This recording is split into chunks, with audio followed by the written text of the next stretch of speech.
โมงมาพบกับญาติโยมท่านทั้งหลายในรายการสาระธรรมยามแลงรายการสาระธรรมยามแลงดำเนินรายการโดยอาตมภาพพระครูอภิวัฒนวิกรมวัดปากตังเจริญตำบลดอยหล่ออำเภอดอยหล่อจังหวัดเชียงใหม่มาพบกับญาติโยมท่านสาธุชนคนดีทั้งหลายเป็นประจำในวันจันทร์วันการในช่วงเจ้าถ้าเป็นช่วงแมลงอย่างนี้ก็มาปะญาติโยมในวันพุธแล้วก็วันศุกร์เว้นวันพฤหัสบดีวันพฤหัสบดีก็ยกเวลาให้กับท่านพระสมชาติชาตปัญโยแต่ว่านี่เป็นวันการความจริงแล้วก็รายการก็จะเป็นตุลุงยองหรือว่าท่านชัยวัฒน์นาคเสโนแต่ว่านี้ก็เดินทางไปเมืองฝางด้วยกันเวลาโมกเอะ3 โมงนี้กำลังถึงที่เมืองฝางก็รายการตะวาก็ฝากท่านสมชาติไว้เปิ่นดำเนินรายการแล้วก็ถึงเวลาอาตมาภาพก็มาเจ้าก็รับผิดชอบในช่วงเจ้าแต่วันพุธนี่บ่มีรายการตี 3นี่บ่มีวันพุธวันพฤหัสบดีก็มาปะญาติโยมในช่วงตี 5เวลาบ่าย 3นี่รายการก็จะมีเฉพาะวันจันทร์จนถึงวันศุกร์เวลาบ่าย 3 ถึง 5 โมงนี่นะมีเฉพาะจันทร์ถึงศุกร์อันนี้ก็แจ้งญาติโยมทั้งหลายได้รับทราบขอบคุณอนุโมทนาบุญสถานีวิทยุที่เปิดรับสัญญาณอนุโมทนากับ 89.50 บ้านทุ่งเรดิ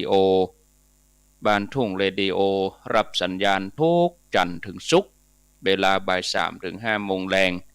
โดยป้ออุดมแม่เทียมวันพุทธวงศ์บ้านทุ่งเรดิโอ 89.50 เมื่อเจ้าก็ถึงวันตี 5 ถึง 7 โมงถึงวันแมลงมากะบ่าย 3 ถึง 5 โมงแรงสถานีวิทยุวัดห้วยตองซักคลื่นธรรมะของชุมชน 98.75 สถานีวิทยุคณะสงฆ์อำเภอฝางวัดพระบาทอุดมน้ำบ่อสาวา 100.25 แล้วก็สถานีวิทยุคลื่นพระพุทธศาสนาการศึกษาวัฒนธรรมวัดฝายหิน FM 104.50 วัดฝายหินอำเภอเมืองเชียงใหม่สถานีวิทยุมนเสียงธรรมวัดบุพารามอำเภอแม่แจ่มจังหวัดเชียงใหม่ 106.25 ตามปกติแล้วญาติโยมทั้งหลายวันนี้ต้องได้ฟังการสนทนาธรรมแต่เนื่องจากว่าวันนี้ท่านพระครูสมเด็จธรรมเสวี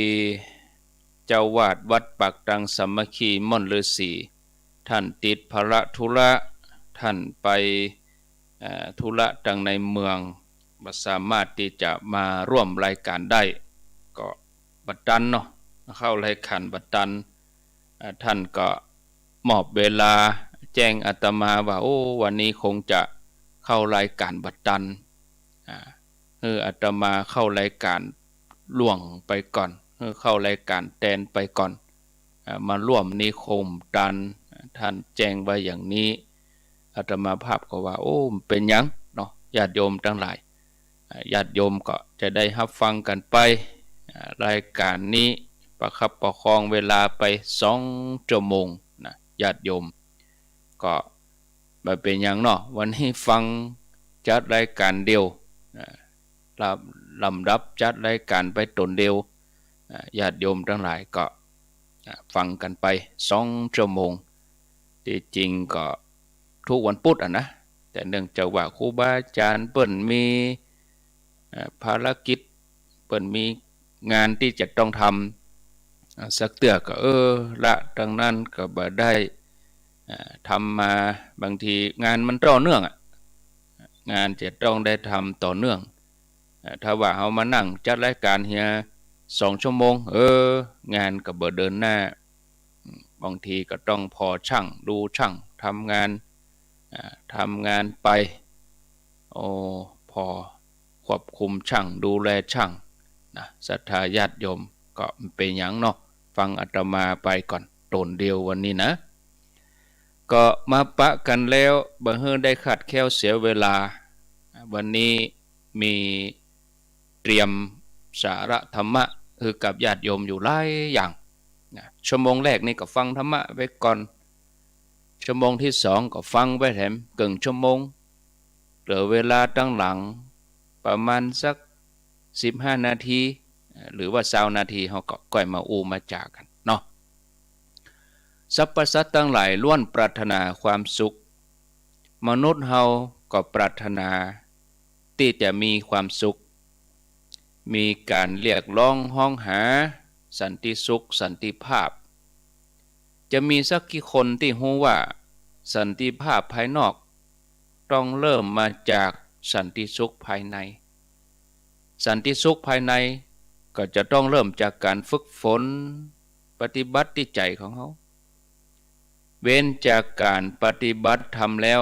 บ่มีวิธีอื่นที่จะทำให้เราได้ปะกับความสุขสันติสุขได้อย่างแท้จริงถ้าว่าผู้คนนี่ถึงหมดมีการประพฤติปฏิบัติธรรมญาติโยมทั้งหลายการฝึกใจให้นิ่งฝึกใจไปพร้อมกันความสุขสันติสุขก็เกิดขึ้นสุขาสังคัสสะสามัคคีความพร้อมเพรียงของหมู่คณะทำให้เกิดความสุขความพร้อมเพรียงนั่นคือการสนับสนุนกันพร้อมเพรียงกันเป็นเหตุแห่งความสุขคนที่ยินดีในความพร้อมเพรียงตั้งมั่นอยู่ในธรรมย่อมบ่เสื่อมจากธรรมอันเกษมความพร้อมเพรียงนี่ย่อมบันเทิงในสุคติ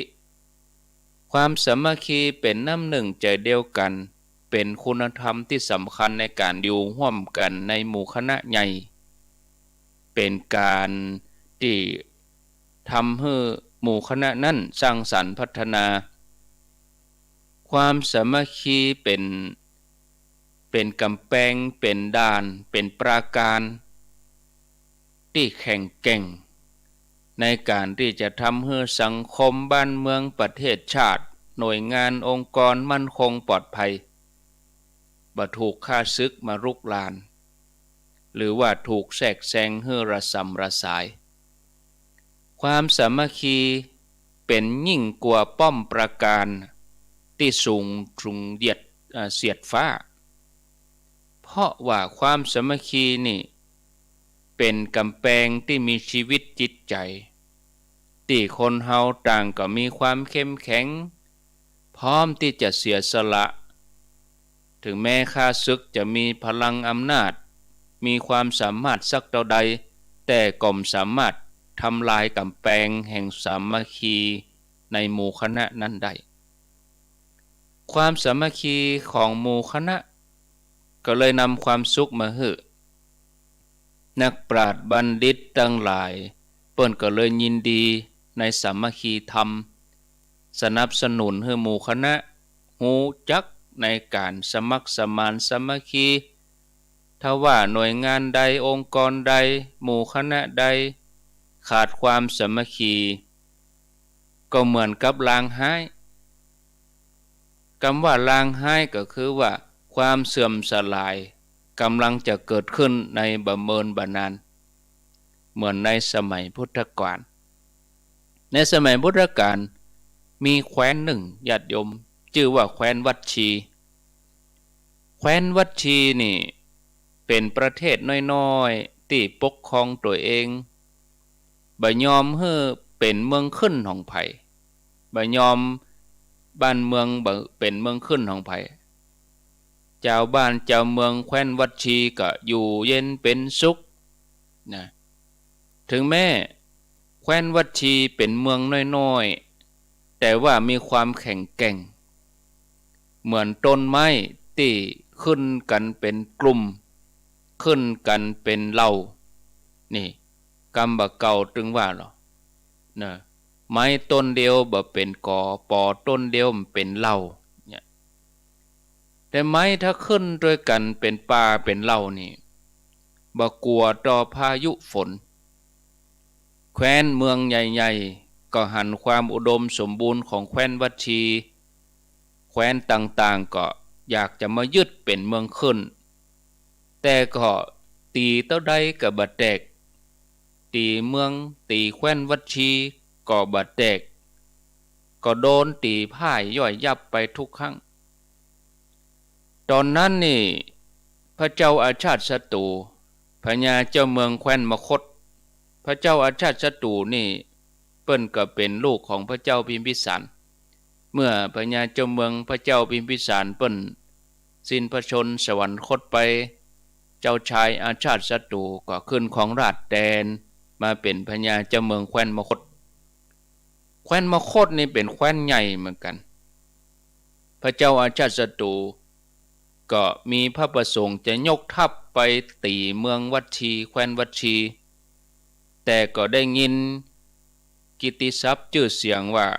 บัดใจสักเล็กสักน้อยบัดใจเมืองตีภัยจะสามารถยึดเป็นเมืองขึ้นได้ง่ายๆการทำสงครามนี่จะต้องหู้เขาหู้เฮาถ้าหู้เขาหู้เฮาก็ฮบ100 ครั้งก็ชนะ100 ครั้งพระเจ้าอาชาติศัตรูก็รับสั่งให้วัสกรพราหมณ์ในฐานะที่เป็นที่ปรึกษาเป็นอมาตย์ไปเข้าเฝ้าพุทธเจ้าแล้วก็บอกถึงความประสงค์ที่จะยกทัพไปยึดแคว้นวัดชีว่าจะยึดเมืองนี้ได้จะใดวัสกรพราหมณ์ได้รับคำสั่งจากพญาเจ้าเมืองพระเจ้าอาชาติศัตรูแล้วก็ไปเข้าเฝ้าพระพุทธเจ้าธรรมดาองค์พระสัมมาสัมพุทธเจ้านี่พระองค์จะบัตรัสกรรมที่จะนำซึ่งความแตกแยกความแตกเล้าแต่ครั้งจะบัตรัสสิ่งใดก็บ่สมควรจึงรับสั่งถามพระอานนท์ซึ่งยืนถวายรายงานพระอานนท์ก็กำลังอยู่ใกล้ๆว่าอานนท์เธอได้ยินข้องก่อเธอได้ยินก่อเจ้าวัดชีน่ะมันประชุมกันเนืองนิดเมื่อพระอานนท์กราบทูลยืนยันในพระดำรัสนั้นพระเจ้าพระองค์ก็ตรัสว่าเมื่อใดที่เจ้าวัดชีมันประชุมกันเมื่อนั้นพึงหวังความเจริญได้แน่นอนพระองค์ทรงรับสั่งถามพระอานนท์ต่อไปถามว่าอานนท์เธอได้ยินข่าวก่อบอกว่าเมื่อเจ้าวัดชีประชุมกันพร้อมเพรียงกันประชุมเมื่อเลิกก็เลิกกันเมื่อจะประชุมก็ประชุมพร้อมกันเมื่อเลิกประชุมก็เลิกประชุมพร้อมกันมีความสมานสามัคคีพร้อมเพรียงกันทำกิจที่ควรทำพระอานนท์ก็กราบทูลพระเจ้าว่าเป็นอย่างนั้นพระเจ้าข้าอานนท์เอ๋ยเมื่อเจ้าวัดชีพร้อมเพรียงกันประชุมเมื่อเลิกกันก็พร้อมเพรียงกันพร้อมเพรียงกันทำกิจที่ควรทำพึงหวังความเจริญได้บ่มีความเสื่อมแน่นอนองค์พระจินวรสัมมาสัมพุทธเจ้าพุทธองค์ก็ทรงตรัสต่อไปแถมว่าเจ้าวัดชีจักบ่บัญญัติสิ่งที่ยังบ่บัญญัติบ่เพิกถอนสิ่งที่บัญญัติไว้แล้วจักประพฤติมันอยู่ในธรรมของเจ้าวัดชีที่ได้ประพฤติปฏิบัติกันมาเป็นเวลาที่ยาวนานเมื่อนั้นเจ้าวัดชีพึงหวังความเจริญได้อย่างแน่นอนแล้วตราบใดที่เจ้าวัดชียังสักการะเคารพนับถือผู้รักผู้ใหญ่ผู้มีคุณธรรมแล้วก็ให้ความสำคัญกับท่านเหล่านั้นเป็นกรรมที่ควรเชื่อฟังควรปฏิบัติตามด้วยความเคารพเหมือนนั้นเจ้าวัดชีพึงหวังความเจริญได้แน่นอนบ่มีความเสื่อมดูก่อนอานนท์ถ้าเจ้าวัดชีบ่ข่มเหงรังแกสตรีในตระกูล เจ้าวัดชีพึงหวังความเจริญแน่นอนบ่มีความเสื่อมอันนี้เป็นข้อหนึ่งที่เป็นการให้เกียรติแม่หญิงให้เกียรติสตรีบ่มีการล่วงละเมิดส่วนบุคคลพุทธองค์ทรงตรัสต่อไปแถมว่าอานนท์ตราบใดที่เจ้าวัดชียังสักการะเคารพนับถือปูจาเจดีย์สถานตึงภายในภายนอกบ่ได้ลบล้างจารีตฮีตน้อยประเพณีที่ดีงามซึ่งเคยปฏิบัติต่อสถานที่เหล่านั้นตราบนั้นเจ้าวัดชีก็จะมีแต่ความเจริญรุ่งเรืองญาติโยมอันนี้เราจะหันว่าเจ้าวัดชีแคว้นวัดชีเนี่ยมีความเคารพต่อสิ่งศักดิ์สิทธิ์กู่บ้านกู่เมืองบ่ได้ลบหลู่ดูหมิ่นจารีตหิดห้อยประเพณีที่ดีงามที่พ่อแม่บรรพบุรุษเปิ้นสืบต่อสืบทอดกันมาแล้วก็ข้อสุดท้ายนี่เป็นสิ่งสำคัญคือตราบใดที่เจ้าวัดชียังถวายอารักขาคุ้มครองป้องกันพระอรหันตสาวกทั้งหลายเป็นอย่างดีโดยหวังว่าพระสงฆ์อรหันตาผู้ทรงศีลเหล่านั้นที่ยังบ่มาสู่แคว้นก็ขอให้มาที่มาแล้วก็ขอให้อยู่เย็นเป็นสุขถ้าเจ้าวัดชีทำอย่างนี้อยู่พึงหวังความเจริญอย่างเดียวบ่มีความเสื่อมเลยการดูแลคุ้มครองป้องกันผู้ทรงศีลผู้ที่เป็นเนื้อนาบุญให้ผู้มีบุญได้มีโอกาสทำบุญถือว่าเป็นบุญใหญ่ของเจ้าเมืองอานิสงส์ของบุญนี้จะช่วยคุ้มครองป้องกันบ้านเมืองแต่ว่าถ้าทำตรงกันข้ามก็จะเกิดผลตรงกันข้ามเหมือนกันจะทำให้บ้านเมืองวุ่นวายถ้าบ่ได้เอาใจใส่ดูแลครูบาอาจารย์กิจการพระศาสนาหลังจากนั้นพระองค์เปิ้นก็สรุปอปริหานิยธรรมถึง7ประการถ้าเจ้าวัดชีหรือว่าไผก็ตามปฏิบัติตามหลักธรรมนี้จะบ่มีความเสื่อมแน่นอนวัดสกการพราหมณ์ได้ฟังอย่างอันก็วัดสกการพราหมณ์ก็กราบทูลบอกว่าอย่าว่าแต่ทำถึง7ข้อเลยเพียงข้อใดข้อหนึ่งก็ทำให้บ้านเมืองอยู่ร่มเย็นเป็นสุขแล้วพระเจ้าข้าขณะเดียวกันนั่นเองวัดสกการพราหมณ์ก็กึศวิธีที่จะเอาชนะแคว้นวัดชีให้ได้คือจะต้องให้เจ้าเมืองแคว้นวัดชีเนี่ยแต่ความสามัคคีกันให้ได้ก็ปิกไปปรึกษางานกับพระเจ้าอาชาติศัตรูเริ่มดำเนินการตามแผนทันทีพระเจ้าอาชาติศัตรูก็รับสั่งให้มีการโบยคือเคี่ยนตีวัดสกการพราหมณ์เคี่ยนจนเมียญาติโยมเป็นแผลเป็นจ้ำเลือดไหลแล้วก็ทำการเนรเทศวัดสกการพราหมณ์ออกจากแคว้นมคธไปอันนี้เป็นไปตามแผนวัดสกการพราหมณ์ก็ทำทีทำท่าเดินละหกละเหินไปขอเปิ่งเจ้าเมืองวัดชีแต่เนื่องจากว่าวัดสกการพราหมณ์นี่เป็นผู้ที่มีปัญญานักเนี่ยคือเจ้าเมืองวัดชีเจ้าเมืองก็ฮับไว้ใจงานช่วงแรกๆท่านก็ตั้งใจสนองงานอย่างดีจนเป็นที่ไว้วางใจของเจ้าวัดชีเมื่อได้รับความไว้วางใจแล้ววัดสกการพราหมณ์ก็เลยเริ่มแผนการยุแย่เจ้าเมืองวัดชีคนนั้นฮือหวาดระแวงคนนี้คนนี้ฮือหวาดระแวงคนนั้นเริ่มยุยงยุแย่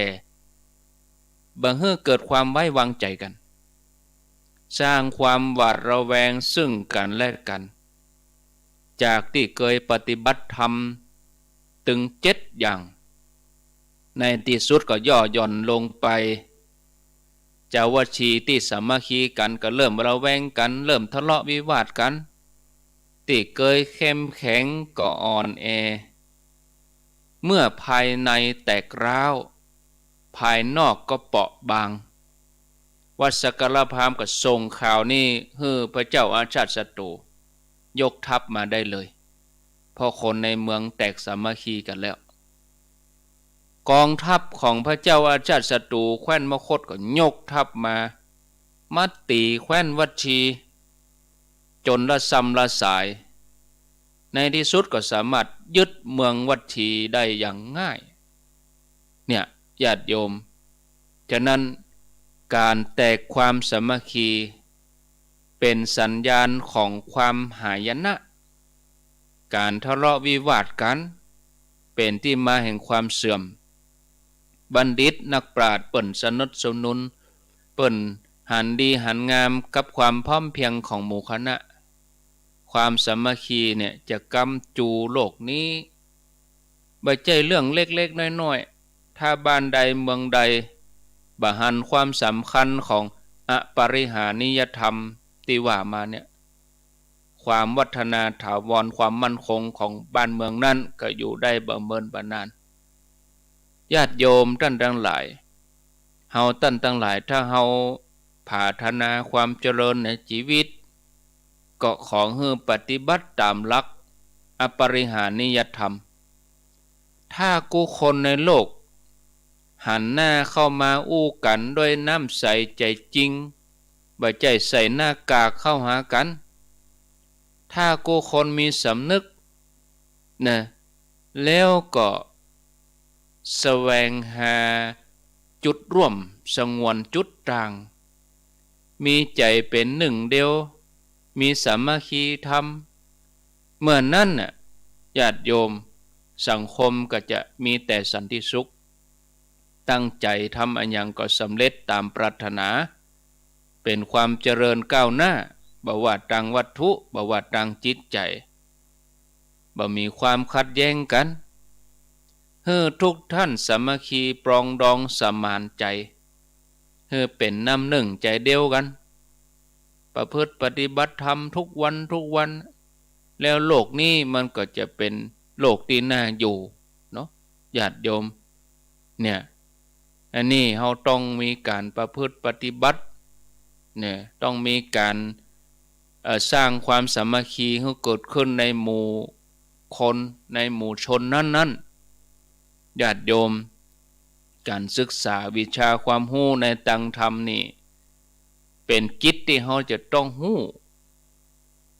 เพราะว่าคำสอนของพระสัมมาสัมพุทธเจ้า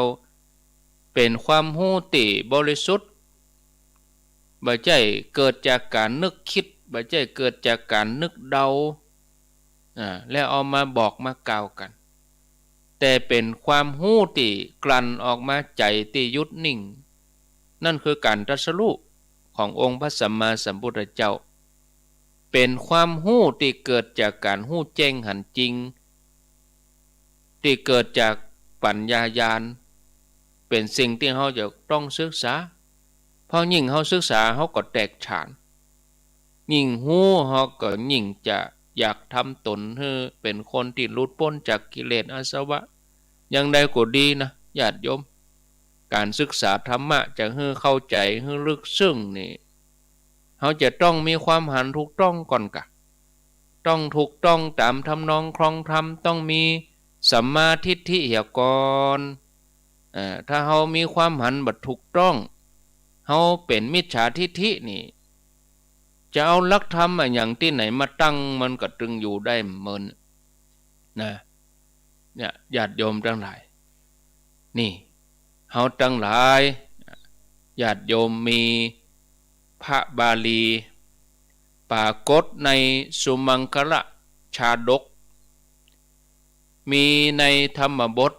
เนาะสุมังคละชาดกนี่ปรากฏตอนหนึ่งเป็นบาลีแต่แปลออกมาคือญาติโยมเข้าใจว่าบ้านใดเมืองใดผู้ที่เป็นใหญ่ในบ้านเมืองนั้นบ่ถูกอคติครอบงำย่อมแนะนำผู้อื่นที่ควรแนะนำแล้วบ่ควรแนะนำได้ในบ้านใดเมืองใดผู้ปกครองผู้เป็นใหญ่นะ ชื่อว่าบ่เผาผู้อื่นและตัวเองนะลงอาทยาสมควรแก่โทษบ้านนั้นเมืองนั้นยังคุณงามความดีคุ้มครองแล้วย่อมบ่เสื่อมจากสิริการที่บ้านเมืองจะเจริญรุ่งเรืองเนี่ยต้องอาศัยผู้ที่มีคุณธรรมแล้วก็ฮู้จักนำธรรมะมาประยุกต์ใช้กู้กับการบริหารจัดการบ่ว่าหน่วยงานองค์กรใดบ้านเมืองใดสังคมใดถ้าว่าขาดผู้ที่มีสติปัญญามีความสามารถมีธรรมะอยู่ในใจมันก็ไปได้บ่เมินจะต้องมุ่งมั่นที่จะบำบัดทุกข์บำรุงสุขโดยหันแก่ประโยชน์ส่วนรวมนักกว่าประโยชน์ส่วนตนมีความตั้งใจที่จะทำงานเพื่อส่วนรวมมีใจประกอบด้วยกรุณาเมตตากรุณาบ่มีความลำเอียงเข้ามาบดบังดวงปัญญาตัวเอี้ยก็สามารถทำให้บ้านเมืองเจริญก้าวหน้าไปสู่บ้านเมืองศรีวิไลเนาะคำว่าอคติได้ยินได้ฟังกันมาเป็นประจำในทางพุทธศาสนาเปิ้นอู้ถึงอคติคำว่าอคตินั่นคือความลำเอียงความลำเอียงมี4อย่างฉันทาคติความลำเอียงเพราะปอใจเพราะเปิงใจเพราะฮักเนี่ยโทสาคติลำเอียงเพราะโขด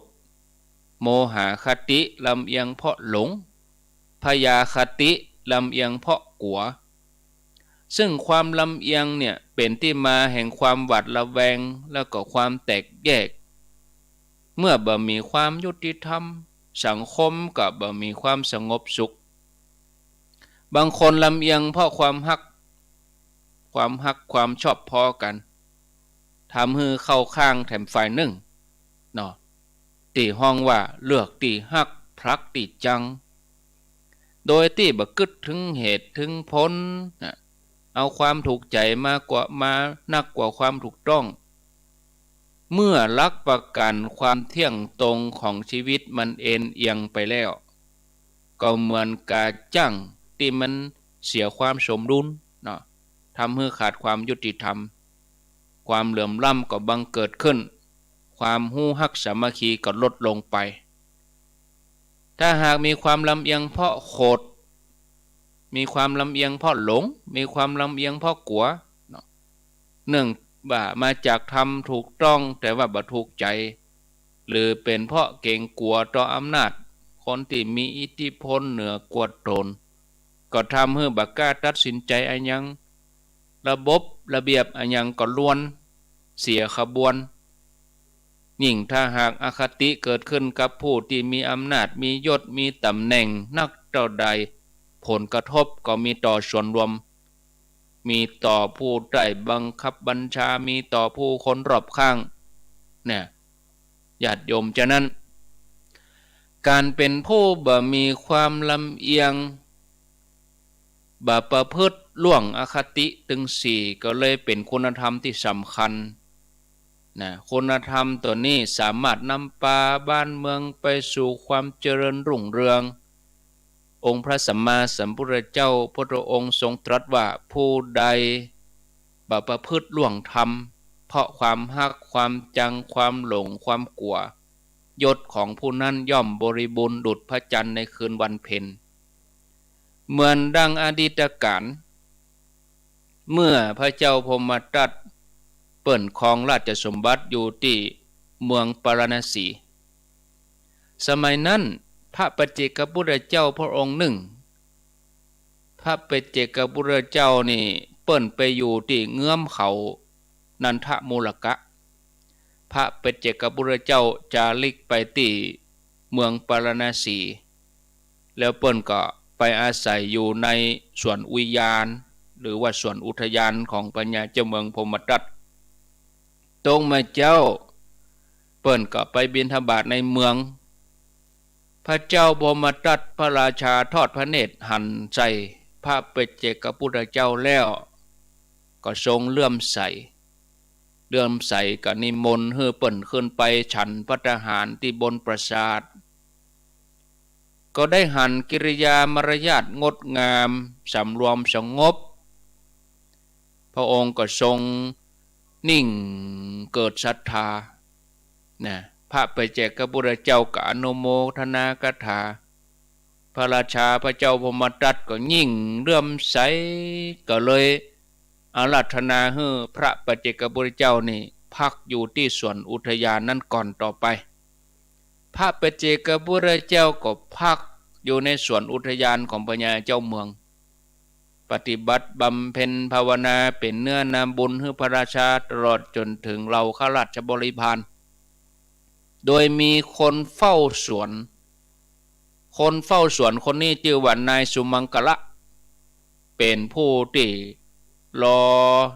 คอยอุปถากดูแลเป็นผู้ที่อุปถากพระปัจเจกพุทธเจ้าด้วยความเคารพนอบน้อมวันหนึ่งพระปัจเจกพุทธเจ้าได้ห้องนายสุมังคละมาบอกว่าจะไปโปรดผู้มีบุญที่อื่นสัก2-3 วันก่อนเนอะปน2-3 วันแล้วก็จะปิกมา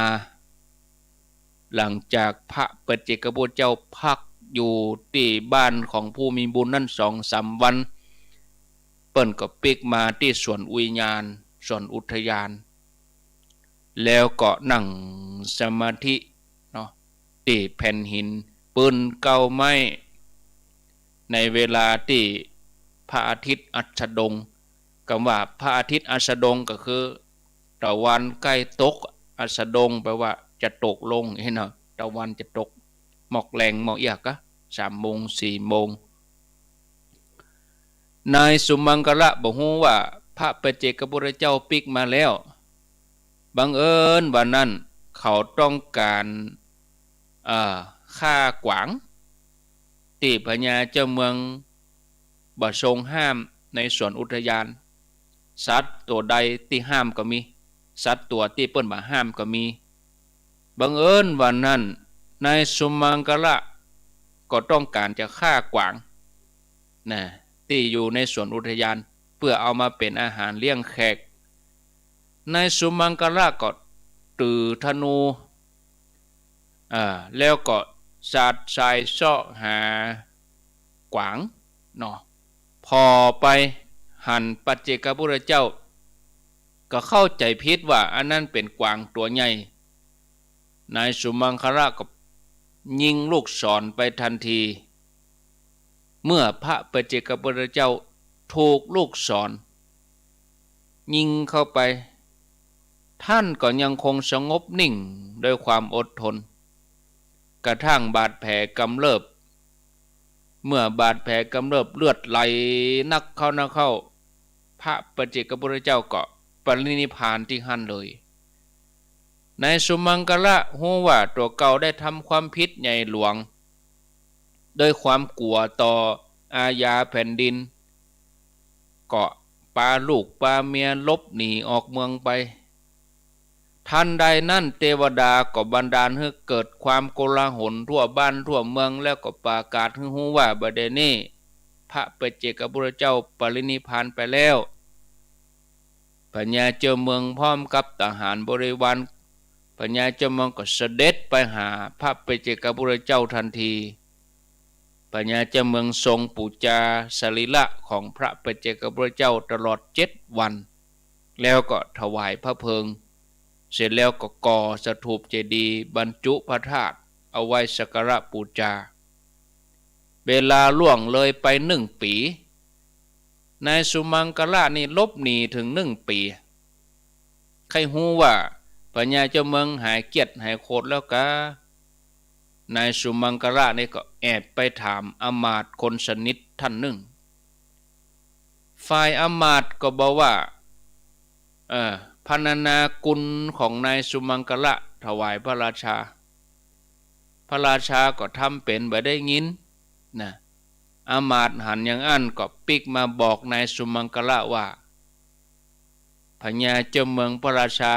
ยังบ่มีความปอพระทัยก็คือเปิ้นยังบ่พอใจเตื้อเปิ้นยัง กิ้วอยู่เนี่ยเมื่อหู้อย่างอันนายสุมังกละก็ลบหนีไปแถมเป็นเวลาแถมปีก็เป็น2 ปีเมื่อเข้าสู่ปีที่2ก็ปิกมาสอบถามแถมบ่าปัญญาเจ้าเมืองหายเกียรติหายคนแล้วกะปัญญาเจ้าเมืองก็นิ่งเฉยเหมือนเดิมเมื่อผ่านไป3 ปีนายสุมังกละก็พาลูกพาเมียเข้ามาในเมืองอามาตย์ฮู้ว่าบัดนี้ปัญญาเจ้าเมืองก็มีพระทัยอ่อนลงไปพ่องแล้วก็เลยพานายสุมังกละเนี่ยไปเข้าเฝ้าพระราชาพระราชาก็ปฏิสันถานอย่างดีบอกว่าสุมังกละเหตุใดท่านถึงประหารพระปัจเจกพุทธเจ้าผู้เป็นเนื้อนาบุญของเฮานายสุมังกละก็กราบทูลว่าข้าแด่พระองค์ข้าพระองค์บ่ได้มีเจตนาที่จะประหารปัจเจกพุทธเจ้าเลยตัวข้าพระองค์จึงเคารพบูชาเปิ้นแต่เข้าใจผิดยิงธนูไปก็นึกว่าเป็นกวางก็เลยยิงพระเจ้าค่ะพระราชาก็บอกว่าถ้าอย่างอันท่านก็บ่ท่ากลัวเฮาแหมต่อไปเสร็จแล้วปัญญาเจ้าเมืองก็ทรงแต่งตั้งให้นายสุมังกละเนี่ยได้ทำหน้าที่เหมือนเก่าไปเฝ้าสวนอุทยานตามเดิมในวันนั้นอมาตย์ท่านหนึ่งซึ่งอยู่ในเหตุการณ์นั้นก็กราบทูลว่าข้าแด่พระองค์เป็นจะได้พระองค์ได้ฟังกุลของนายสุมังกละ2 ครั้งพระองค์ยังคงนิ่งเฉยแต่เหตุใดครั้งนี้พระองค์ถึงอนุเคราะห์นายสุมังกละเล่าปัญญาเจ้าเมืองก็ตรัสว่าธรรมดาพระราชากำลังพิโรธ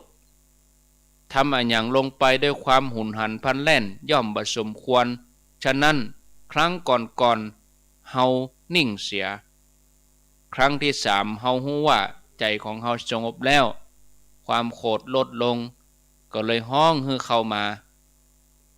จากนั้นพระองค์ก็ได้แสดงราชวัตรให้ฟังว่า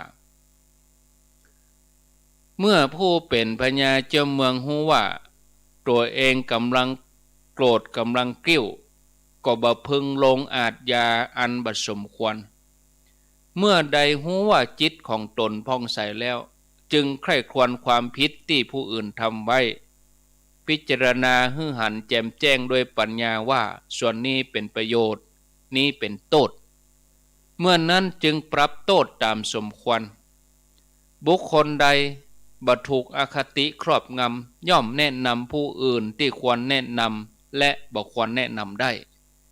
บุคคลนั้นย่อมชื่อว่าบ่เผาผู้อื่นและตัวเอง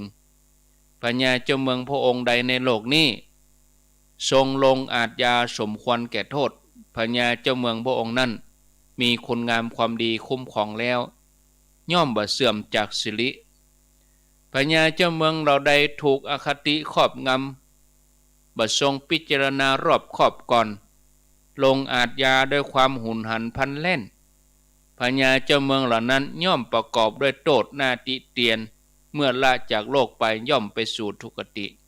พญาเจ้าเมืองเราใดทรงยินดีแล้วในทศพิธราชธรรมอันอริยะเจ้าทั้งหลายประกาศไว้พญาเจ้าเมืองนั้นผู้ประเสริฐด้วยกายวาจาใจทรงดำรงมั่นอยู่ในขันติสุรจะสมาธิย่อมถึงสุขติเมื่อพญาเจ้าเมืองได้ฟังอย่างนั้นแล้วคนทั้งหลายก็ต่างปากันชื่นชมโสมนัสยินดีกล่าวสรรเสริญคุณของพระเจ้าพมทัตที่พระองค์มีศีลอาจาระที่งดงามทรงเต็มเปี่ยมด้วยคุณธรรมนะทรงครองราชย์ด้วยทศพิธราชธรรมไผ่ฟ้าประชาราชต่างก็ร่มเย็นเป็นสุขบ่เดือดร้อนฮ้อนใจเหมือนเมฆเหมือนสายฝนที่สร้างความชุ่มฉ่ำตกลงมาแผ่นดินจากเรื่องราวเหล่านี้ที่เล่าให้ฟังเราจะหันว่าคนใดที่มีคุณธรรม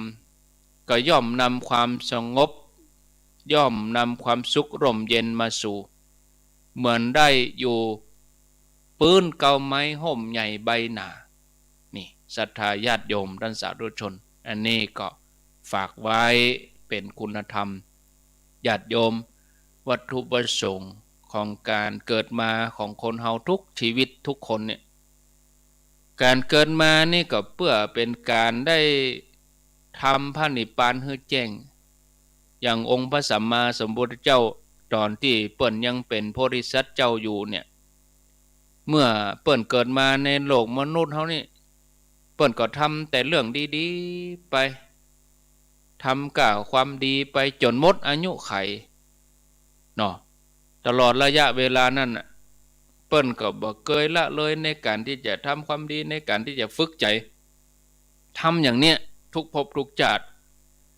จนบารมีเต็มเปี่ยมบริบูรณ์ในที่สุดมาก็ได้ตรัสรู้เป็นอรหันตสัมมาสัมพุทธเจ้าสัทธาเทวมนุษย์สันนังเป็นครูของมนุษย์และเทวดาทั้งหลายญาติโยมเฮาทั้งหลายเวลาในช่วงสุดท้ายของชีวิตเนี่ยทุกคนเนี่ยย่อมก้าวไปสู่วันข้างหน้าไปวันนี้วันที่24วันพุธก็วันที่25วันเวลาก็ล่วงเลยไปเลยอายุเฮาก็เพิ่มไปเลยเนาะเฮาย่อมเดินทางไปสู่ช่วงสุดท้ายของชีวิตทุกคนก่อนที่เฮาจะลับตาจากโลกนี้ไปมันเป็นช่วงเวลาที่สำคัญจะเป็นเครื่องวัดการกระทำของเฮาทั้งหมดที่เฮาทำมาตลอดชีวิตว่าเฮาจะไปสู่สุคติกาจะไปสู่ทุกขติกาจะไปสู่สุคติโลกสวรรค์ไปเสวยสุขอยู่ในสัมปรายภพก็ว่าเฮาจะไปสู่อบายภูมิเพื่อรับวิบากกรรมที่เฮาทำไว้บรรดาบรรพบุรุษปู่ย่าตายายของเฮาเปิ้นก็สอนไว้เหมือนกันเฮอมันปั่มเป่งเน้อทานศีลภาวนาอย่าละอย่าขาดเฮอนึกถึงพระพุทธพระธรรมพระสงฆ์เอาไว้เฮอใจตั้งมั่นเฮอมันทำเนี่ยเปิ้นทำอย่างเอี้ยเนาะเปิ้นก็เลยบอกว่าจิตเตอาสังกิเลเถสุขติปฏิกังขาเมื่อบุคคลมีจิตใจผ่องใสบ่เศร้าหมองย่อมมีสุขติเป็นที่หวังได้เนี่ยพระองค์ก็สอนให้เฮาทำใจให้ผ่องใสนะถ้าจิตเตสังกิเลเถทุกขติปฏิกังขาถ้าว่าจิตนั่นเศร้าหมองบ่มีความผ่องใสก็ต้องไปสู่ทุกขติแต่ถ้าจิตบ่เศร้าหมองจิตมีความผ่องใสก็ไปสู่สุขติเนาะจิตเตอาสังกิเลเถสุขติปฏิกังขาพยายามนึกถึงแต่เรื่องราวดีๆที่มันเป็นบุญเป็นกุศลเนาะนึกถึงธรรมะนึกถึงพระรัตนตรัยยิ่งถ้าเฮาเข้าถึงพระรัตนตรัยมีพระแก้วเจ้าทั้ง3ประการมาพิจารณาจิตใจแนบแน่นเฮาก็ถึงความผ่องใสสิ่งเหล่านี้สามารถปิดประตูอบายได้เมื่อละจากโลกไปแล้วเฮาก็ไปสู่สุคติภูมิแน่นอนในสมัยหนึ่งในแคว้นอละกัปปะแคว้นนี้เกิดข้าวยากหมากแพงเนื่องจากฝนก็บ่ตกต้องตามฤดูกาลเกิดโรคอหิวาแพร่ระบาดก็คงจะเหมือนเฮาทั้งหลายยุคนี้ยุคนั้นนี่เป็นโรคอหิวายุคต่อมาของเฮานี่เป็นโรคโควิดเนี่ยมันวิดไปหมดเนาะข้าวยากหมากแพงโรคระบาดทั่วบ้านทั่วเมืองก็ทำให้ผู้คนล้มตายกันจำนวนนักบางคนต้องอพยพไปอยู่ที่อื่นเมืองอื่นในจำนวนชาวบ้านที่อพยพหนีไปก็มีป่อใจคนหนึ่งชื่อว่าโกตุลิกนายโกตุลิกพร้อมกับภรรยากับลูกน้อยคนหนึ่งได้อพยพครอบครัวไปอยู่เมืองโกสัมพีอพยพไปถึงครอบครัวเลยการอพยพนี่ก็ต้องเดินทาง ร้อนแรมมาหลายวันเมื่อการเดินทางหลายวันก็ทำให้เสบียงหมด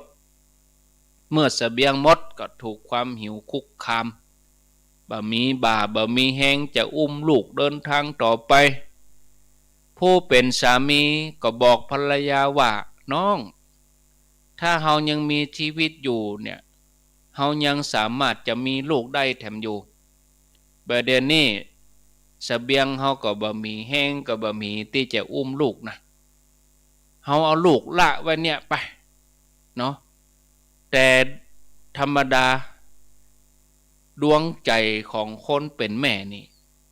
ย่อมมีความฮักความปรารถนาดีต่อลูกน้อยยิ่งกว่าชีวิตของตนผู้เป็นภรรยาก็ไม่ยอมทอดทิ้งห้ามผู้เป็นสามีว่าอ้ายน้องบ่อาจจะละทิ้งลูกอันเป็นดวงใจเมื่ออ้ายบ่อุ้มน้องจะอุ้มเนาะน้องจะอุ้มลูกไปคนเดียวจากนั้นสองสามีภรรยาก็ได้เปลี่ยนกันอุ้มลูกฝ่ายผู้เป็นสามีก็เกลี้ยกล่อมภรรยาว่าถ้าเฮายังมีชีวิตอยู่เนี่ยเฮายังมีโอกาสได้มีลูกแถมนาลูกคนนี้เฮาต้องเอามาเป็นภาระละภรรยาก็คัดขวางทัดทานทุกครั้งเด็กน้อยคนนี้เมื่อถูกเปลี่ยนการอุ้มไปก็จนเหนื่อยล้าแล้วก็นอนหลับอยู่ในอ้อมแขนของผู้เป็นพ่อสามีเมื่อรู้ว่าลูกหลับแล้วก็เลยปล่อยให้ภรรยาเดินนำหน้าไปก่อนผู้เป็นภรรยาก็เดินนำหน้าไปเรื่อยๆเดินไปผู้เป็นพ่อสามีเขาเนี่ยก็เลยวางเอาลูกน้อยนี่ตากแดดอยู่กลางตังเลยภรรยาก็เดินทางไปล่วงหน้าสักบึดเลี้ยวตั้งหลังปิกมาเปลี่ยนน้องอุ้มอย่ากะไอ้มีไหนส่งลูกมาน้องจะอุ้มเปลี่ยนกันยื่นมือไปบาหันแล้วบาหันลูกน้อยแล้วบาหันลูกก็เลยถามสามีว่าลูกมีไหนเฮียผู้เป็นสามีก็บอกว่าลูกนอนหลับก็เลยไม่ได้อุ้มมามีไหนลูกมีไหนก็อ้ายก็เอาไว้พวกข้างตางพวกลูกรับอยู่ไปแหละเอามาแหละลูกเอาไปไว้อย่างกลางตางปุ้นตากแดดปุ้นหมดหรอกนั่นญาติโยมทั้งหลายโอ้อกแม่เหมือนจะสลายเตียวย้อนปิกไปเสาะหาลูกน้อยไปหันใส่ลูกนอนตากแดดปรากฏว่าเด็กน้อยนั่นเสียชีวิตไปแล้วผู้เป็นภรรยาก็เสียใจที่ลูกต้องมาตายอย่างอเนจอนาถตากแดดตายอยู่หั่นด้วยกรรมที่ละทิ้งลูกครั้งนี้ก็ทำให้นายโกตุลิกต้องถูกทอดทิ้งถึง7 จาดนะญาติโยมนี่มันจังมีข่าวเหมือนกันเนาะเอาเด็กน้อยไปขวางถังขยะพ่องยังพ่องเอาจังหันข่าวเราอ่อนแม่ยิงนักศึกษาก็เราอ่อนวัยรุ่นเอวเที่ยวเตรเมื่อเกิดมีขึ้นมาแล้วเอาล่ะกำนันเอาไปทำแท่งเอาไปขวางแต่หมดถังขยะข้างตังเอาไปวางไว้บ้านคนนั้นคนนี้ฟังแล้วข่าวเหล่านี้ทำให้สลดใจขอโทษนะโยมหมามันยังบอกขว้างลูกมันเนาะมันเกิดลูกออกมา3-4 ตัวแดดส่องน้อยมันก็กาบลูกมันไปห่มปุ่นแล้วคนนี่เอาลูกไปขว้างขยะบางทีหมดไตหมดครบคนได้ยินเสียงให้ก็ไปพอเป็นว่าเนี่ยยังมีชีวิตอยู่ก็เอาไปเลี้ยงดูนะเด็กน้อยบางคนก็ตายไปอย่างเนี้ยหันข่าวอยู่อันนี้จะโดนขว้างโดนละทิ้ง7 จาดโดนละทิ้งถึง7 จาดก่อนสองสามีภรรยาก็ เดินทางไปเดินทางต่อไปก็ไปถึงบ้านคนเลี้ยงงัวคนเลี้ยงงัวนี่ในธรรมบทเปิ่นฮ้องว่านายโคบาล นายโคบาลก็คือคนเลี้ยงงัวนายโคบาลคนเลี้ยงงัวหันสามีภรรยาเดินโจจัดโจเซมาก็เป็นตีอินดูสงสารเดินทางมาด้วยความหิวกระหายนายโคบาลนี่จะเนี่ยจะใดนี่เนาะกำเดียวก็ก่อยไปฟังต่อในชั่วโมงที่2ชั่วโมงนี้อู้มาได้1ชั่วโมงเต็มก็เดียวขออนุญาตได้พักดื่มน้ำสักกำก่อนเดินไปเดินมาหยุดเส้นหยุดสายสักกำก่อนฟังไรนี้ไปไหนเด้อเนอะนะญาติโยมกำเดียวก้อยปิกมาปะกันแถมกำนะฟังไรนี้ไปไหนเตื้อใจเย็นเย็นกำเดียวก้อยมาปะกันเจริญพร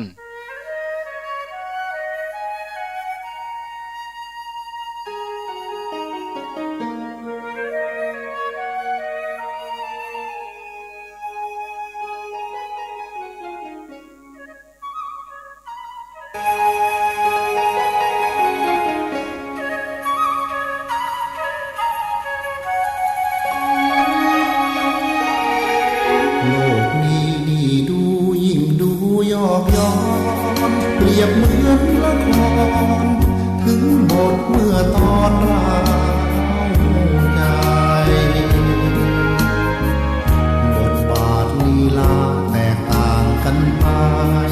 ถึงสูงเพียงใดต่างจบลงไปเหมือนกัน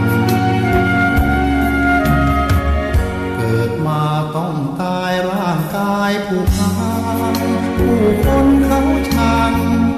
คิดยิ่งระวังไว้วันต่างเกิดกันมาร่วมโลกเดียวกันคือผิวช่างกันบ้างเหยียดหยามกันเหลือเกินโลกนี้คือละครบทบาทบางตอนชีวิตยอบย้อนยับเยินชีวิตบางคนรุ่งเรืองจำเริญแสนเพลินเหมือนเดินอยู่บนหนทางวิมานโลกนี้นี่ดูยิ่งดูเศร้าใจชั่วชีวิตไว้หมุนเปลี่ยนพันไปเหมือนมาปิดฉากเรื่องร้องผุดพงตราการครั้นแล้วไม่นานเปิดทางเป็นความเศร้าใจ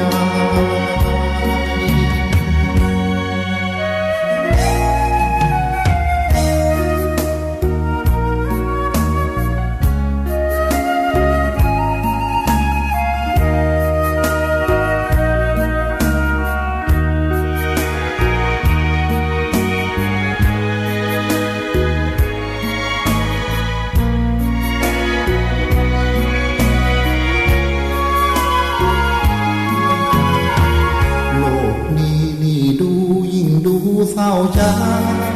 ชั่วชีวิตไว้หมุนเปลี่ยนพันไปเหมือนมา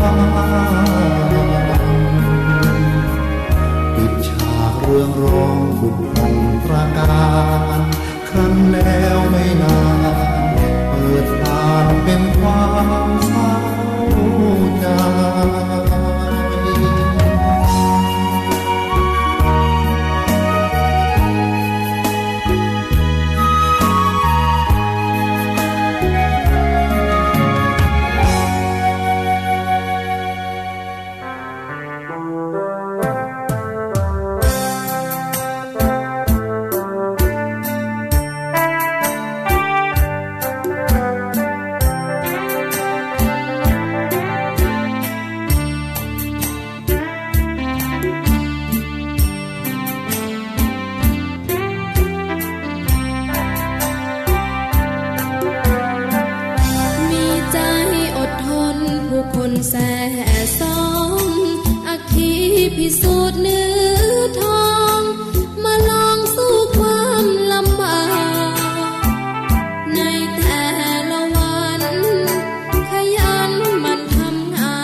ก็พัก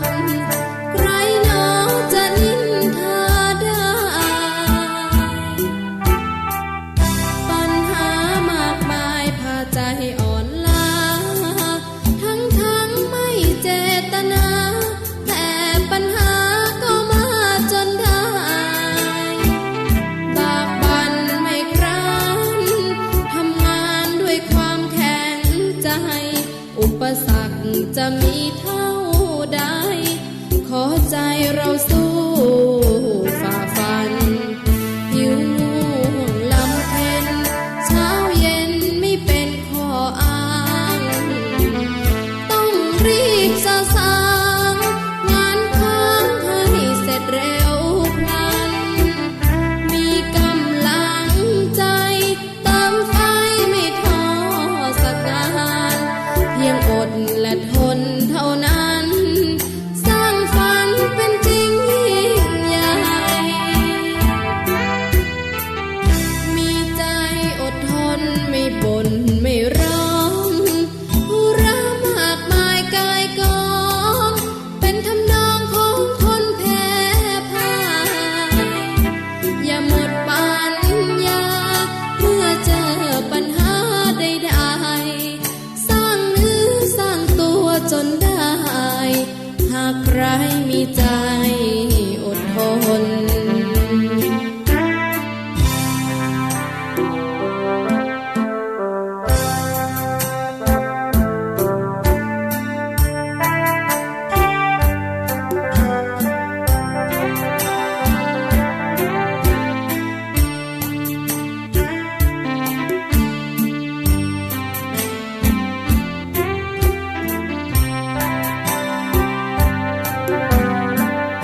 มีใจอดทนไม่บ่นไม่ร้องธุระมากมายกายกองเป็นทำนองของคนแพ้พ่ายอย่าหมดปัญญาเมื่อเจอปัญหาใดๆสร้างเนื้อสร้างตัวจนได้หากใครมีใจอดทน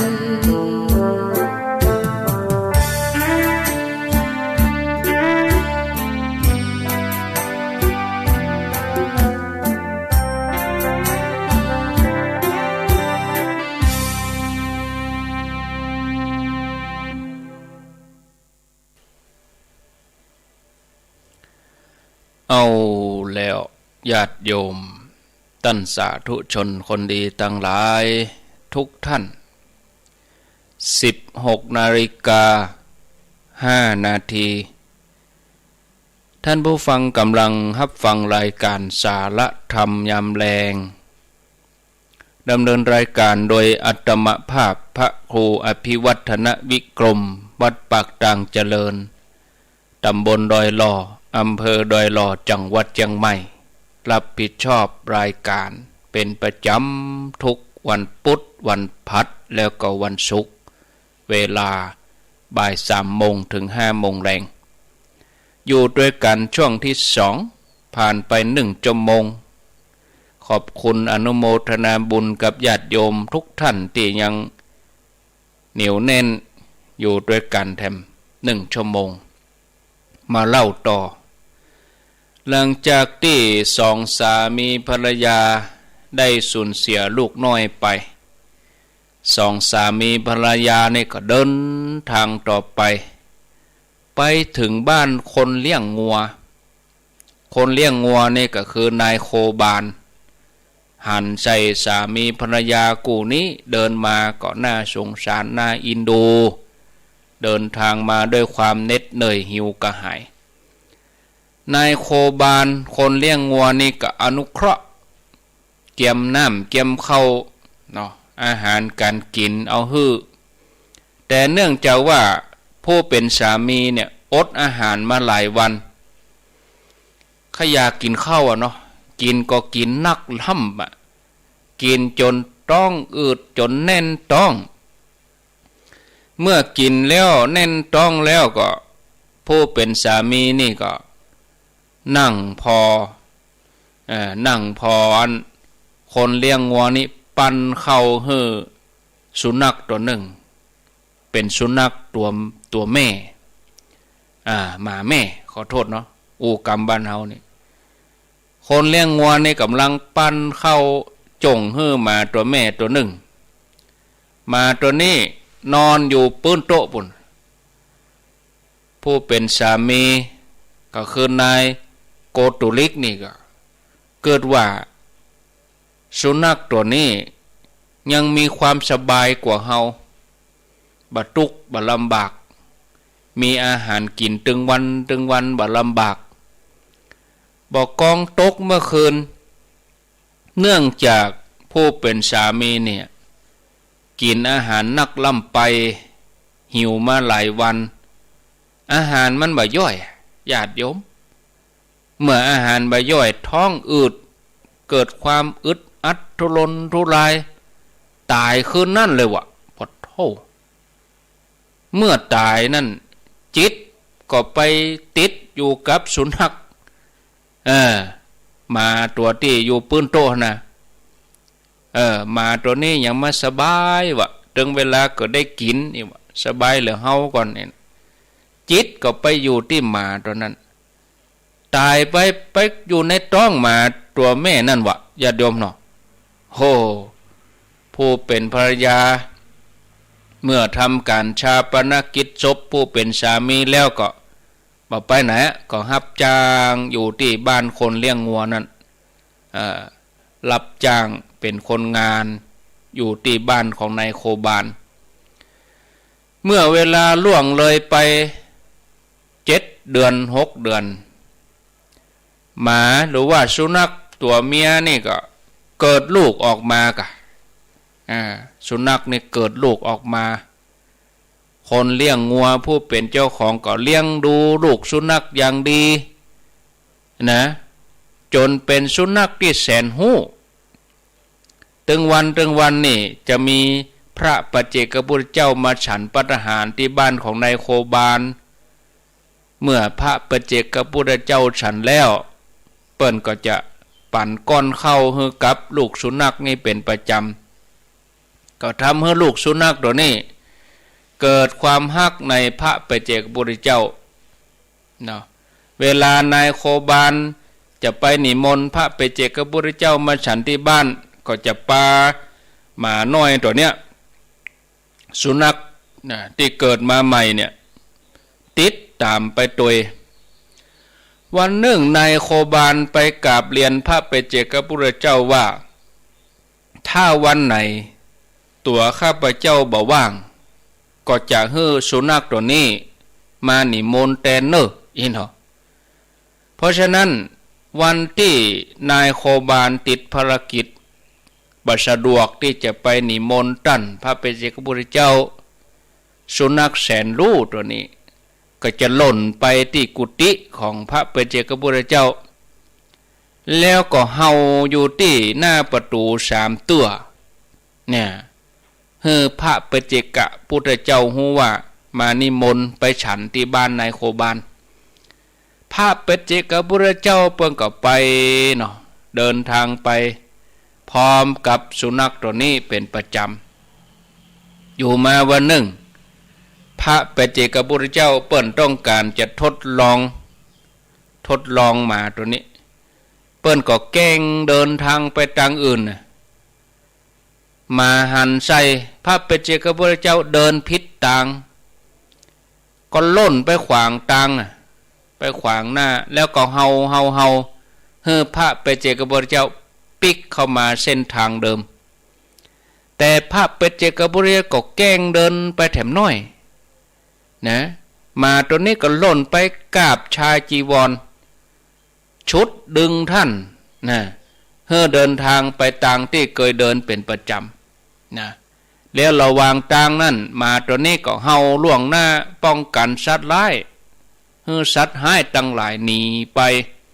นะจะได้บ่มาทำอันตรายให้กับพระปัจเจกพุทธเจ้ามาตัวนี้ทำหน้าที่อย่างนี้มาตลอดโดยความเลื่อมใสในพระปัจเจกพุทธเจ้า